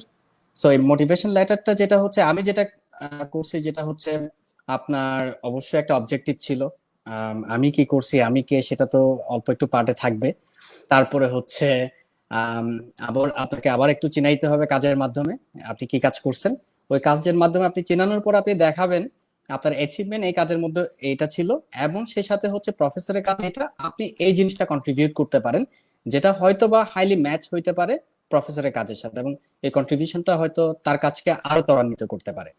সেই জিনিসটা আপনি বোঝানোর ট্রাই করবেন আপনার এসওপি তে। যদিও ফার্দার ওয়ার্ক যখন আপনি পিএইচডি এডমিশনটা পেয়ে যাবেন, হয়তো বা কাজটা সেম না থাকতে পারে, কিন্তু সে বুঝতে পারবে হচ্ছে আপনি আসলে এটা কন্ট্রিবিউট করতে চান। তো এই বিষয়টা যদি আমরা পুরোপুরি ভাবে আসলে একটু প্রেজেন্টেশনটা ভালো করে দিতে পারি, সেক্ষেত্রে কিন্তু এটা কিন্তু আসলে অনেক ভালো একটা ওয়েট ক্যারি করে, সেটা কানাডার ক্ষেত্রে, সেটা আমেরিকার ক্ষেত্রেও। এসওপি, এলওআর, এই দুটা জিনিস কিন্তু আসলে ইম্পর্টেন্ট। আমাদের প্রফেসররা দেখা যায় কি অনেক সময় হচ্ছে কমন অ্যালোয়ার্ড দিয়ে দেয়, এটাও না, আমরা একটু বসে যদি কষ্ট করে অ্যালোয়ার্ডটা যদি ভালোভাবে নিতে পারি, কারণ এটা কিন্তু অনেকভাবে জাজ করা হয়, কারণ আমাদের অ্যাডমিশন কমিটি কিন্তু একটা না, বেশ কয়েকটা অ্যাডমিশন কমিটি। কারণ প্রথমত হচ্ছে গ্রাজুয়েট স্কুলে আসবে, গ্রাজুয়েট স্কুল প্রিলিমিনারি চেক করবে, করার পরে হচ্ছে তারা যদি মনে করে আপনি প্রিলিমিনারিতে পিএইচডি ক্যান্ডিডেট, পিএইচডি স্টুডেন্ট হওয়ার ক্যাপাবিলিটি রাখেন, তারপর সেটা ডিপার্টমেন্টে যাবে, ডিপার্টমেন্ট চেক করবে, ডিপার্টমেন্ট থেকে যদি পাস হয়ে যায়, দেন আপনি যে প্রফেসরকে ইন্ডিকেট করছেন তার কাছে যাবে, ফাইনাল অথরাইজেশন তার কাছে। কিন্তু তার আগে হচ্ছে এই প্রিলিমিনারি স্টেপ গুলো আপনার পার করে আসতে হবে। এটা হচ্ছে যখন আপনি প্রফেসর ম্যানেজ করে যাবেন। আর একটা হচ্ছে সেন্ট্রালি যেটা, সেটা সরাসরি আপনি অ্যাপ্লাই করবেন, তাদের অ্যাডমিশন কমিটি দেখবে, দেখার পরে হচ্ছে আপনাকে তারা পিএইচডি তে আহ, আহ, আপনাকে অ্যাডমিশন দিবে নাকি সেটাকে আপনাকে মাস্টার্সে পাঠাই দিবে, সেটা কিন্তু তারা ডিসাইড করবে। তো আমি পিএইচডি তে অ্যাপ্লাই করে যে আমি পিএইচডি পাবো তাও না, কিন্তু আরেকটা বিষয় একটু বলে রাখা ভালো, আমি ধরেন পিএইচডি তে আসলাম, পিএইচডি তে আসা মানেই যে আমি পিএইচডি করে ফেলতেছি বা আমি পিএইচডি করার এলিজিবিলিটি অর্জন করছি তা না কিন্তু, কারণ এখানে কিন্তু একটা এক্সাম দিতে হয়, সেটা অন্য দেশে কেমন আমি জানি না, এখানে কিন্তু একটা এক্সাম দিতে হয়, যেটা হচ্ছে কোয়ালিফাইং এক্সাম। এখানে আসার পরে আপনার এক্সামটা দিতে হবে, সেটা ফার্স্ট ইয়ার বা সেকেন্ড ইয়ারের মধ্যে আপনার দিতে হয়। খুবই রিগরাস একটা এক্সাম, ওইটা যদি আপনি পাস করতে পারেন তাহলে আপনি পিএইচডি কোয়ালিফাইড। আদারওয়াইজ আপনাকে তারাই বলে দিবে হচ্ছে আপনি মাস্টার্স নিয়ে দেশে চলে যান বা অন্য কোথাও অ্যাপ্লাই করেন। সো আমি কিন্তু প্রিলিমিনারি বলতে পারতেছি না যে আমি আসলে পিএইচডি করতে আসছি এখানে, আমি পিএইচডি একটা ডিগ্রিতে আসছি, সেটা হয়তোবা সেটা মাস্টার সাইন হয়ে যেতে পারে, অথবা কোয়ালিফাইং এক্সামটা আমি পাস করার পরে সেটা পিএইচডি তে কনভার্ট হতে পারে। সো ইনিশিয়ালি আমি অ্যাপ্লাই করতেছি হয়তো পিএইচডি তে, সেটা কিন্তু পরবর্তীতে আপনার কোয়ালিটি এবং কোয়ালিফিকেশনের উপর বেস করে আগাবে সামনে। তো এটা অনেকগুলো ধাপ আছে, এবং হচ্ছে কানাডা এবং হচ্ছে আমেরিকার ক্ষেত্রে সেম জিনিস। আপনার প্রচুর পরিমাণ কোর্স ওয়ার্ক করতে হবে। এটা কিন্তু আসলে অনেক বেশি একটা, আমি বলবো হচ্ছে হ্যাসেল এবং প্যারার কাজ। কারণ হচ্ছে এট এ টাইম আপনি রিসার্চ করবেন, এট এ টাইম আপনি কোর্স করবেন, কারণ এক একটা কোর্স হচ্ছে এক একটা রিসার্চ আবার। কারণ আপনাকে কিন্তু আমরা যেরকম পড়ে আসছি ওই ধারা থেকে বের হয়ে ডিফারেন্ট ধারায় আপনার কোর্সগুলো করতে হবে। যদি আমি আমার গ্রেডিং পলিসিটা বলি, আমাদের কিন্তু 4টা গ্রেড, একটা হচ্ছে এ, একটা হচ্ছে বি, একটা হচ্ছে সি, একটা হচ্ছে ডি। সো এ হচ্ছে 90+, বি হচ্ছে 89, সো বি হচ্ছে 89। তো আপনি যদি বি এর নিচে নামেন আবার প্রফেশন, তা আপনার বুঝতেই পারতেছেন আপনার 85 to 89 আপনার রাখতেই হবে যদি আপনি সামহাও এখানে সাস্টেইন করতে চান। আদারওয়াইজ এক সেমিস্টার পরে আপনাকে ড্রপ আউট হয়ে চলে যেতে হবে। সো অনেকগুলো বিষয় মাথায় রাখতে হবে যদি আমি আমেরিকায় আসতে চাই বা কানাডায় আসতে চাই বা ইউরোপে যেতে চাই। এখন এক এক জায়গায় এক এক জিনিসটা। So আমি যেহেতু আসলে ইউরোপ সম্পর্কে আমার তেমন একটা আইডিয়া নাই, সেক্ষেত্রে আমি বলতে পারছি না। আমি কানাডাতেও আসলে ট্রাই করেছি আর কি, এবং হচ্ছে ইউএসএ বেশ কয়েকটা ইউনিভার্সিটিতে ট্রাই করেছি। সেক্ষেত্রে আসলে ইউএসটা আসলে বেশি গুরুত্ব সহকারে দেখছে আসলে ওদের ইউনিভার্সিটির ওয়েবসাইট, অন্য যেটা বলছে আর কি, ওয়েবসাইট দেখাটা যতটুকু সোজা মনে হয় এটা কিন্তু আসলে এতটুকু সোজা না। এটা হচ্ছে একটা রিসার্চ পেপার লিখলে আমরা যতটুকু পাবলিশ করে ফেলতে পারি এর চেয়ে বেশি কঠিন আমার কাছে মনে হয়েছে। কারণ আমার এখনো মনে পড়ে, আমি মনে হয় 300-র বেশি মেইল ইনিশিয়ালি করছি, যেখান থেকে হার্ডলি আমি 2 to 3 রেসপন্স আমি পাইছি। তখন আমি আসলে বুঝতে পারি না আসলে রেসপন্সটা কিভাবে পেতে হয়। তারপরে হচ্ছে রেসপন্সটা পাওয়ার পর আমি বুঝতে পারছি আসলে কোন জিনিসটাতে আমার গুরুত্ব দিতে হবে। তখন আমি গুরুত্ব জায়গাটাতে চলে গেছি। তখন গুরুত্ব জায়গাটাতে যাওয়ার পর আমি বুঝতে পারতেছি আসলে কোন স্পেসিফিক জায়গাগুলোতে হিট করলে প্রফেসর আসলে কথা বলে। কারণ এখানে আমরা যেরকম বলি দিন শেষে মানি টক্স, প্রফেসর টক্স এর জন্য কিন্তু আসলে কিছু বিষয় আপনার স্পেসিফিক ভাবে মাথায় রাখতে হবে যাতে তারা কথা বলে। তো তারা কথা বলার জন্য তাদের ওয়েতে আপনার কিন্তু আসলে পুশ করতে হবে, তখন পুশ তুমি যে করলে তারা বললা কিন্তু যে কথা বলবে। তুমি অনেকগুলা জায়গায় অ্যাপ্লাই করে তুমি হ্যাঁ, হ্যাঁ, একটা হ্যাঁ, ফাইনাল একটা লিস্টিং এর মধ্যে আসছো যে কোন কোন জায়গায় তোমাকে গুরুত্ব দিতে হবে, হ্যাঁ, হ্যাঁ, সেটা যদি শেয়ার করো যে কোন কোন হ্যাঁ। জায়গায় আসলে গুরুত্ব দিতে হবে। এটা হচ্ছে আমি একদম র্যান্ডম একদম কিছু বুলেট বুলেট এক পয়েন্টে বলো। আচ্ছা, ক্লিয়ার যেটা হচ্ছে, যখন আমি প্রিসাইজ চলে গেছি তখন আমি বুঝতে পারছি হচ্ছে প্রথমত হচ্ছে ফরম্যাটটা কিভাবে তাকে সম্বোধনের একটা বিষয় আছে, যে তাকে আমি কিভাবে নক দিব। নকের একটা বিষয় আছে, আমরা যেভাবে একটা অ্যাপ্লিকেশন আমরা লিখি বলি ডিয়ার স্যার, তো ডিয়ার স্যার, বা তাদের আমরা, ক্ষেত্রে হ্যাঁ, তারা হচ্ছে আসলে একটু ডক্টর টার্মটা একটু পছন্দ করে আর কি, যেহেতু সে পিএইচডি করছে কষ্ট করে, ডক্টর অমুক বলাটা তারা একটু প্রেফার করে, আহ, যতটুকু আসলে আমার নলেজে আছে আর কি। সো আমরা যদি তাদেরকে ওই রেসপেক্টিভ জায়গা থেকে যদি জিনিসটা চিন্তা করি যে ডক্টর অমুক, যে আমি তোমার অমুক জায়গা থেকে বলছি, আমার এই জায়গায় আমি কোয়ালিফিকেশন আছে, এই জায়গাটাতে হচ্ছে আমার এক্সপিরিয়েন্স আছে, এবং আমি দেখতে পাইছি হচ্ছে তুমি এই জায়গাটা নিয়ে গত বছর কাজ করছো, এই বছরও তোমার দেখি প্রজেক্টটা হচ্ছে এটা নিয়ে। তো আমি যতটুকু জানি হচ্ছে আমার কাজটা হচ্ছে অনেকটা তোমার এই রিলেভেন্ট। তো আমি তোমাকে কিছু পাবলিকেশন পাঠাচ্ছি, এবং তুমি যদি ইন্টারেস্টেড হও আমার সিভিটাও তোমাকে পাঠাচ্ছি। তখন দেখা যায় কি আপনি যদি স্পেসিফিক ভাবে কয়েকটা লাইন তাকে এঙ্গেজ করে নিতে পারেন, ডেফিনেটলি তার মাইন্ডটাও কিন্তু এখানে ডিপ্লয় হয়ে যায়। তো তার মাইন্ডটা যদি ডিপ্লয় হয়ে যায় ডেফিনেটলি সে আপনাকে অ্যান্সার করবে যে আমার কাছে ফান্ড আছে নাই, বা তুমি পাঠাও আমি দেখি। সো সে দেখার পর যখন দেখবে হচ্ছে আপনার প্রোফাইলটা ইমপ্রেসিভ, ইমপ্রেসিভ হওয়ার জন্য আসলে গুড সিজিপিএ টা আসলে আমি মনে করি না দরকার আছে। আর হুম, অবশ্যই মিনিমাম একটা সিজিপিএ দরকার আছে, সেটা হচ্ছে 3। আমি অবশ্যই বলবো 3 হচ্ছে মিনিমাম একটা রিকোয়ারমেন্ট। কারণ হচ্ছে 3 ইজ মানে আসলে স্ট্যান্ডার্ড একটা সিজিপিএ। এরপরে হচ্ছে আপনি যে ইউনিভার্সিটি হন না কেন, সেটা বুয়েট হইতে পারে, সেটা আইইউবি, যে কোনো ইউনিভার্সিটি আসলে এখানে আমেরিকা আসার পরে এটা ইট ডাজন্ট ম্যাটার আপনি কোথা থেকে আসছেন। আমি তো আইইউবি থেকে আসছি, অন্যান্য তো আইইউবি থেকে, সজীব তো আইইউবি থেকে গেছে, তো এটা ডাজন্ট ম্যাটার। আমেরিকানদের কাছে কিন্তু আসলে সবগুলোই একই ইউনিভার্সিটি।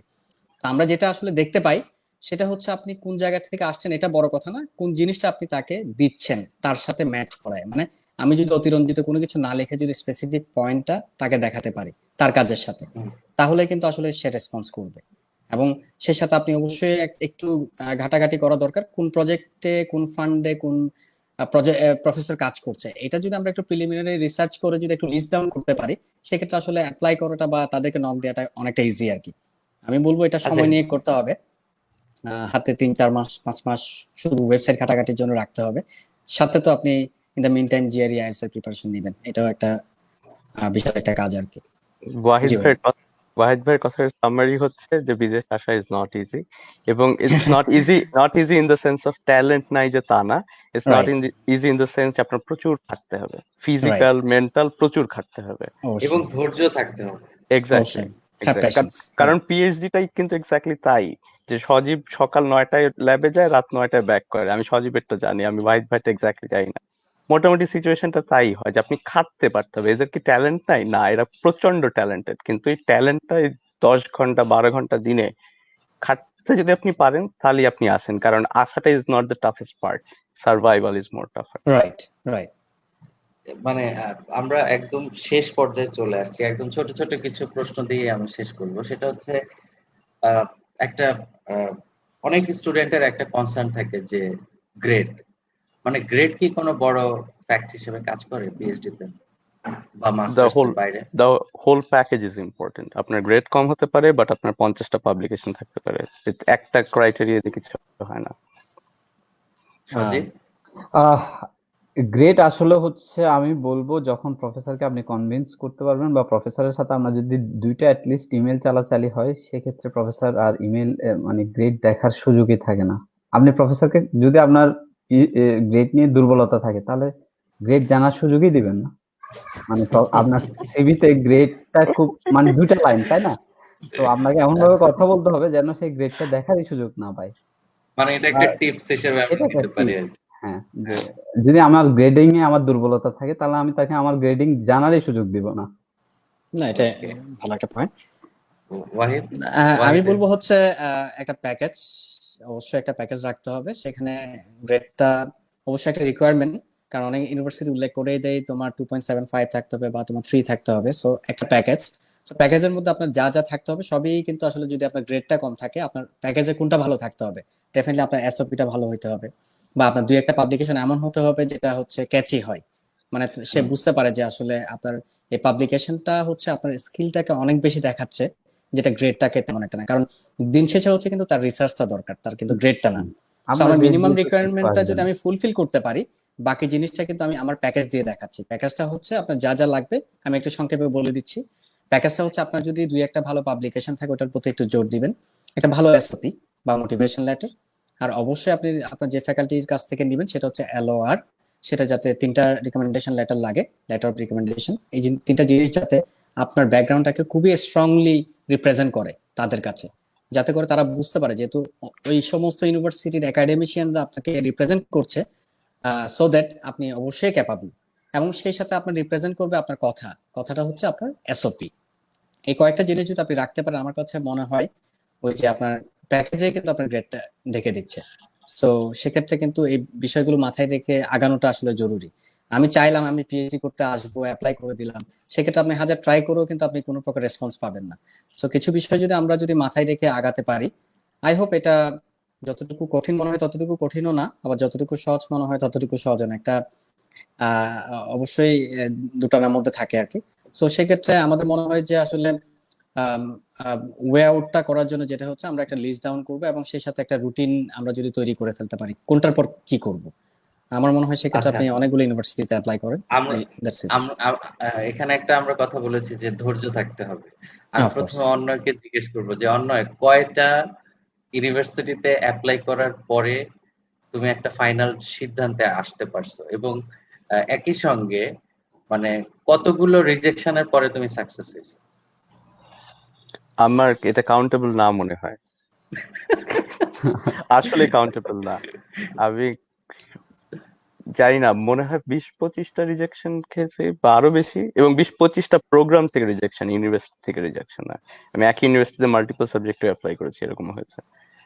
20-25টা রিজেকশন, অথবা রিজেকশন বলতে আমি এটাও বলছি যে অ্যাডমিশন পেয়েছি, ফান্ডিং পাই, এটাকে আমি রিজেকশন হিসেবেই বলছি। হুম হুম। আর এটা সজীবের ক্ষেত্রে? এটা প্রফেসর আচ্ছা, না হ্যাঁ, কিন্তু, অন্য। সরি, হ্যাঁ, প্রফেসর ক্ষেত্রে ইউনিভার্সিটি। প্রচুর রিজেকশন খেয়েছি। ইউনিভার্সিটি ফর্মালি অ্যাপ্লাই করে ওরকম 20-25টা হবে। কতগুলো প্রফেসরের কাছে তুমি মেইল করেছো আনুমানিক? ওই যে বাহিদ ভাই বললো 200-300। সজীবের ক্ষেত্রে? তো আমার ক্ষেত্রে কিন্তু আমি নাম্বারটা বলতে পারবো, কারণ আই অলওয়েজ কিপ ট্র্যাক যে আমি কোন প্রফেসরকে ইমেল করেছি, কারণ আমার অনেকগুলো প্রফেসরের সাথে বাই ইমেল অনেকগুলো কথা হয়েছে। So I keep an Excel file where I keep an track যে আমি ওই প্রফেসরকে ইমেল করেছি এবং তার ওয়েবসাইট আইডি এটা, সে এখানে কাজ করে, তার রিসেন্ট পাবলিকেশনের লিঙ্ক আমি এভাবে একটা ডিটেলস ছিল। সো আমার 25 সুতরাং 26 যারা যারা এই ছিল। প্রোগ্রামটা দেখছে এবং পরে দেখবে তাদের জন্য এটা কিন্তু খুব শিক্ষণীয় বিষয়। এটা আমাকে একজন আমার শিক্ষকও বলেছিলেন যে যখন আপনি অ্যাপ্লাই করবেন তার আগে আপনি একটা এক্সেল শিট বানাবেন, কোন কোন প্রফেসরের কাছে অ্যাপ্লাই করছেন সেটার একটা ট্র্যাকিং রাখবেন এবং একই সঙ্গে সেই প্রফেসরের রিসার্চ ইন্টারেস্ট কি, তার রিসার্চ কোনো পাবলিকেশনের যদি আপনি অনলাইন লিংক পান সেটা রাখবেন। মানে এটা কিন্তু খুব ভালো একটা প্র্যাকটিস। এটা সবারই আমার মনে হয় করা উচিত যারা যেতে আগ্রহী। হ্যাঁ, সজীব হ্যাঁ, বলো। আমি টোটাল 26 জন প্রফেসরের কাছে ইমেল করেছি। সো রেসপন্স আমি 7-8টা পেয়েছি এবং আমার অ্যাডমিশন হয়েছে দুটাতে, একটাতে যেটাতে আমি এসেছি আর একটা হচ্ছে অস্ট্রেলিয়ার ডিকেন ইউনিভার্সিটিতে, উনি বাংলাদেশি প্রফেসর ছিল।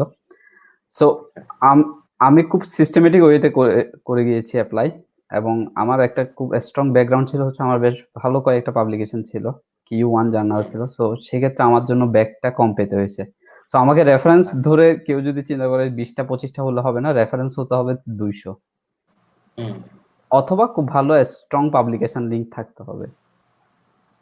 সো মানে 200টা কমপক্ষে 200টা ইমেল কমপক্ষে করলে 200টা করলে অ্যাট লিস্ট কোনো ফিডব্যাক আসার একটা পসিবিলিটিস আছে। ওয়াহিদ যদিও মেইলের আমার কথা আমার বলেছে কিন্তু আমার ক্ষেত্রে স্ট্র্যাটেজিটা একটু ডিফারেন্ট ছিল। আমি যেটা ইনিশিয়ালি টার্গেট ছিল যে প্রফেসর যতক্ষণ না মানে আমাকে রিপ্লাই দিবে না ততক্ষণ আমি অ্যাপ্লাই করব না, এই ধরনের একটা ইয়ে ছিল। কারণ আমি অনেকগুলো প্রফেসরের যে অন্যায় বললো 200 থেকে 300, আমি আসলে 200 থেকে 300 প্রফেসরকে মেইল করছি। মেজরিটি হচ্ছে ইনিশিয়ালি ছিল যখন আমি আসলে এক্সপেরিয়েন্স ছিল না আসলে কিভাবে মেইল করতে হবে বা কিভাবে রেসপন্স পেতে হবে, সেক্ষেত্রে মেজরিটি হচ্ছে আপনার রিজেক্ট। ম্যাক্সিমাম প্রফেসর আমাকে হচ্ছে বাদ দিয়ে দিছে যে আমার ফান্ড নাই বা রেসপন্সই করে নাই, পাত্তাই দেয় নাই আর কি। তো যখন আমি বুঝতে পারছি যে আসলে স্ট্র্যাটেজিটা কি হওয়া উচিত, তখন কিন্তু আমি অনেকগুলো প্রফেসর থেকে আমি মেইল পাইছি, কেউ ফান্ড নাই বা কেউ নর্মালি বলছে হচ্ছে তুমি সেন্ট্রালি অ্যাপ্লাই করো। তো আমি যতক্ষণ না তাদের কাছ থেকে ওয়ার্ড নিতে পারছি ততক্ষণ আমি অ্যাপ্লাই করিনি। সো আমি 3টা ইউনিভার্সিটিতে অ্যাপ্লাই করছি প্রফেসরের ওয়ার্ড পেয়ে, যারা আমাকে RA শিপ দিবে বলছে। কারণ এখানে দুইটা জিনিস, একটা হচ্ছে টিচিং অ্যাসিস্ট্যান্ট, একটা হচ্ছে research assistant. So research assistant মানে আপনার অনেকগুলো সুবিধা আছে, স্টাইপেন্ড অনেক কিছুই বললাম আর কি, টিউশনস এর একটা বিষয় আছে। আমি 3টা ইউনিভার্সিটিতে অ্যাপ্লাই করি, একটা হচ্ছে জর্জ মেশিন ইউনিভার্সিটি, একটা হচ্ছে ফ্লোরিডা আটলান্টিক, আর একটা হচ্ছে মিসিসিপি স্টেট ইউনিভার্সিটি। সো আমি 3টাতেই ফুল ফান্ডেড ইয়ে পাই, অ্যাডমিশন। বাট সবার আগে যেটা আমি অ্যাকসেপ্ট করছি সেটা হচ্ছে মিসিসিপি স্টেট ইউনিভার্সিটি। সো এটা অ্যাকসেপ্ট করার পরে হচ্ছে বাকি দুইটা আসে। তো যার ফলে হচ্ছে এখানে একটা নিয়ম আছে, আপনি যদি একটা অ্যাকসেপ্ট করে ফেলেন, একটা নির্দিষ্ট ডেট চলে যায়, তখন এটা আসলে রিজেক্ট করাটাও কিন্তু আসলে একটা এথিক্যাল একটা ব্যাপার স্যাপার হয়ে দাঁড়ায় আর কি। তো এই কারণে আসলে আমি মিসিসিপি স্টেট ইউনিভার্সিটিটা সিলেক্ট করছি, কারণ stipend and everything was really good. তো এটাই হচ্ছে আমার স্ট্র্যাটেজি আর কি। আমি কিন্তু আসলে র্যান্ডম অ্যাপ্লাই করে যাইনি, আমি যতক্ষণ না আসলে প্রফেসরের কাছ থেকে ওয়ার্ড নিতে পারিনি ততক্ষণ অ্যাপ্লাই করি নাই। তো এখন এক একজনের স্ট্র্যাটেজি এক এক রকম, আমার স্ট্র্যাটেজিটা ছিল এটাই। Application matters in the sense, আমি কানাডার সেন্সে বলবো যে আপনি যখন অ্যাপ্লিকেশন করেছেন তার মানে আপনি একটা $100 অ্যাপ্লিকেশন ফি দিয়েছেন, তখন professor knows that your serious. Email প্রচুর মানুষ করে, কিন্তু ওইটা একটা ম্যাটার করে। এবং আমি কিন্তু অ্যাডমিশন ভাবে পেয়েছি, আমি কিন্তু আমার প্রফেসরকে কন্ট্যাক্ট করিনি, আমি অ্যাপ্লিকেশন করে তারপর সেই আমাকে কন্ট্যাক্ট করেছে। আচ্ছা, আমরা শেষ করব। তার আগে কারো যদি কোনো গুরুত্বপূর্ণ কোনো পয়েন্ট মনে হয় যে এই পয়েন্ট আমরা মিস করে গিয়েছি, এমন তো তিনজনের মধ্যে কারো কি যদি এমন কোনো আমরা এটা ঘন্টার পর ঘন্টা চালাতে পারবো, আমি সজীব না, আমি তাই। সংক্ষেপে জাস্ট একটা জিনিস বলতে চাই, যাদের আগ্রহ আছে আসলে পিএইচডি করবে বা মাস্টার্স করবে, আগে ডিসাইড করুক আসলে কি করতে চাই। এটা একটা খুবই ইম্পর্টেন্ট একটা বিষয়। এবং কেন করতে ফান্ডটা, চাই। হ্যাঁ, ফান্ডটা সিকিউর করা বা এটাও একটা ইম্পর্টেন্ট বিষয়। সো সেক্ষেত্রে যেটা হচ্ছে তার প্রিপারেশনটা, ইনিশিয়াল যে প্রিপারেশনটা সেটা থাকাটা খুবই গুরুত্বপূর্ণ। তো আমি বলবো মাস 2-1-3 হাতে শুধু সময় নিয়ে ঘাটাঘাটি করা উচিত, কোনো এজেন্সি বা এই ক্ষেত্রে নজর না দিয়ে নিজের, যেমন আমেরিকান এমবাসি বলেন বা যাই বলেন, তারা কিন্তু কোনো এজেন্সির মাধ্যমে ভিসা দেয় না, প্রথম কথা। তো যা করতে হবে সেলফ করতে হবে। সো সেলফ করার জন্য এই জিনিসগুলো একটু খুঁটিনাটি বিষয়টা জানা দরকার। তো আমার মনে হয় প্রিলিমিনারি রিসার্চটা হচ্ছে সাবজেক্ট ওয়াইজ হচ্ছে ইউনিভার্সিটি এবং হচ্ছে ওই টুকিটাকি বিষয় নিয়ে গবেষণা করা আর কি, যাতে করে হচ্ছে তার প্যাকেজটা সাজানোর পরে যাতে দৌড়াইতে না হয়, দৌড়ঝাঁপ দিতে না হয় বা এজেন্সিতে দৌড়াইতে না হয়। আমি বলবো এটা একটা ইম্পর্টেন্ট জিনিস আর কি, সবার মাথায় রাখা উচিত।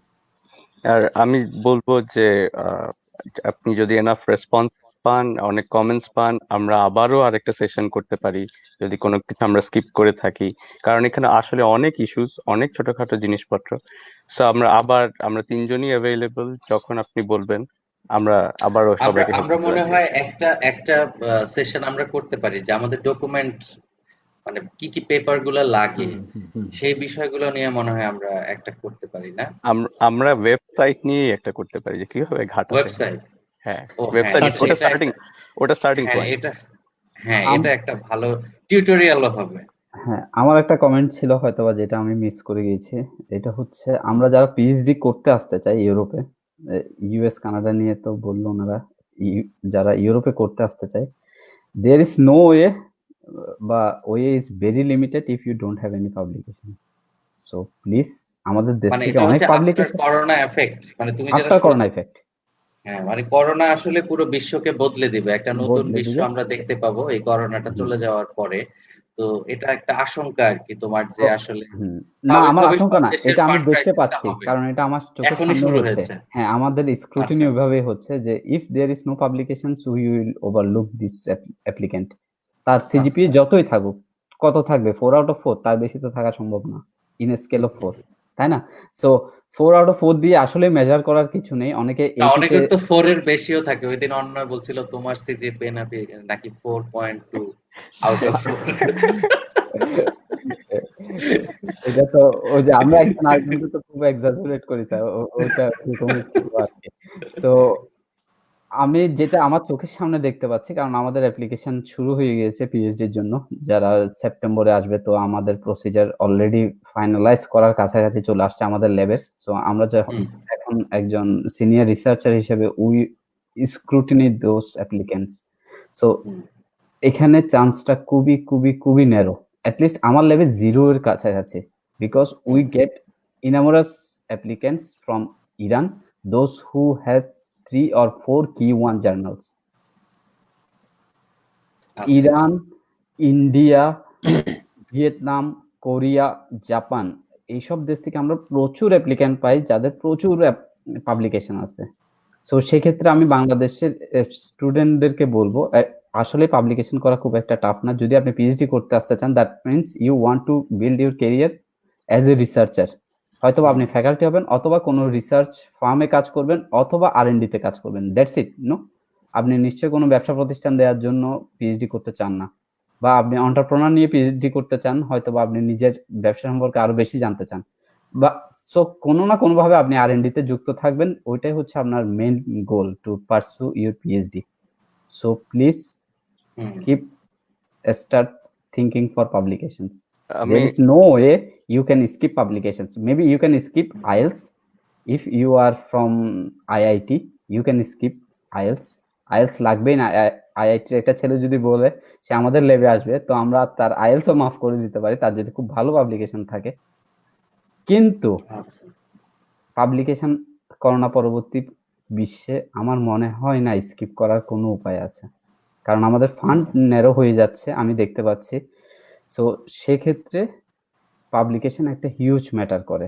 যদি আপনি ইইউ থেকে মাস্টার্স না করেন, কারণ ইইউর মাস্টার্স মানে সে অলরেডি ইউরোপের মাস্টার্স ডিগ্রি নিয়ে ফেলেছে। ইউরোপের মাস্টার্স মিনস তার অলরেডি ইন্ডাস্ট্রি বা R&D সেক্টর সম্পর্কে খুব ভালো আইডিয়া আছে। কিন্তু আপনার মাস্টার্স যদি বাংলাদেশের হয়, মাস্টার্স যদি ইউরোপের বাইরের কোথাও হয়, আপনি যদি ইউরোপে মাস্টার্স পিএইচডি করতে আসতে চান, the opportunity is narrow if you don't have any publications. আমার মাথায় একটা কোয়েশ্চেন আসছে সজীবের জন্য, বাট সেই কোয়েশ্চেনের উত্তরটা আমি কানাডা ইউএস এর পার্সপেক্টিভ থেকে দিয়ে স্টার্ট করি। সেটা হচ্ছে যদি আপনি নেক্সট ইয়ার সেপ্টেম্বর, যেটা হচ্ছে কানাডা আমেরিকার জন্য সবচেয়ে ইম্পর্টেন্ট সেশন অ্যাডমিশনের জন্য, আপনি ফল 21 এর জন্য, হ্যাঁ 21 ফলেই বেশি অ্যাডমিশন হয় এখানে। 21 ফলে যদি আপনি আমেরিকায় কানাডা আসতে চান, অ্যাটলিস্ট আপনার 2020 মার্চ থেকে স্টার্ট করা উচিত প্রসেস।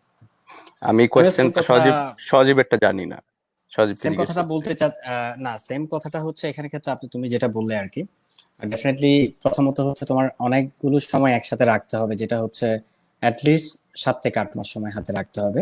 যদি আমার ফল 2020 ধরতে হয়, এখন তো অলরেডি আমাদের যে সময়টা, আমি ফল তো ধরতে পারবো না, স্প্রিংও ধরার আসলে কোনো চান্স নাই। সেক্ষেত্রে আমাদের সামারটা খুবই লিমিটেড, সো সামারে ফান্ড পাওয়া যায় না। আমাদের মেইন দুইটা সেমেস্টার, একটা হচ্ছে স্প্রিং আর একটা হচ্ছে ফল। সো এই দুইটা সেমেস্টার যদি আপনি টার্গেট করেন, তাহলে সেক্ষেত্রে কিন্তু ওই যে 7 থেকে 8 মাস বা 1 বছর ধরে কিন্তু আসলে অ্যাপ্লিকেশনের বিষয়, আর প্রিপারেশন তো আরো 6-7 মাস 8 মাস। সো মোটামুটি কিন্তু আপনার বছর 1.5 বছরে কিন্তু আসলে একটা প্রিপারেশনের বিষয় ওভারঅল সবকিছু মিলে আর কি। ঠিক আছে, আমরা হ্যাঁ ইউরোপের ক্ষেত্রে আমি বলে দিই, ইউরোপে কিন্তু ফলে সবচেয়ে বেশি স্টুডেন্ট নেই, কিন্তু সারা বছরই পিএইচডি তে স্টুডেন্ট নেওয়ার একটা চান্স থাকে। তবে সবচেয়ে বেশি স্টুডেন্ট নেয় হচ্ছে ফলে সেপ্টেম্বর সেমিস্টারে, কারণ হচ্ছে ফল সেপ্টেম্বর অক্টোবর থেকেই ইউ প্রজেক্ট গুলো স্টার্ট হয়, কিক অফ হয়। সো সেপ্টেম্বর টার্গেট করাটা সবচেয়ে বেস্ট সলিউশন।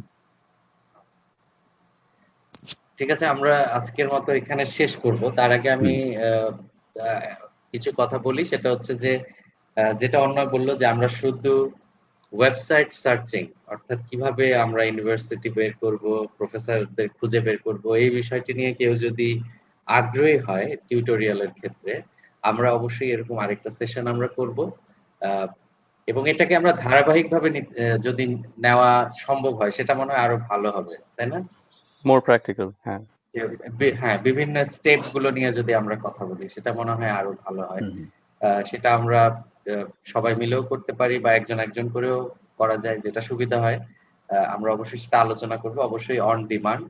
আর আরেকটা বিষয় হচ্ছে, আবার তোমাদের তিনজনকে আমি অনেক ধন্যবাদ জানাই এবং কৃতজ্ঞতা জানাই। আমার কাছে আসলে আইডিয়াটা এসেছিল সজীব যখন লাইভটা করছিল, আমার কাছে মনে হচ্ছিল যে আসলে এটা খুব ভালো একটা টপিক, আমি নিজেও অনেক কিছু জানতে আগ্রহী।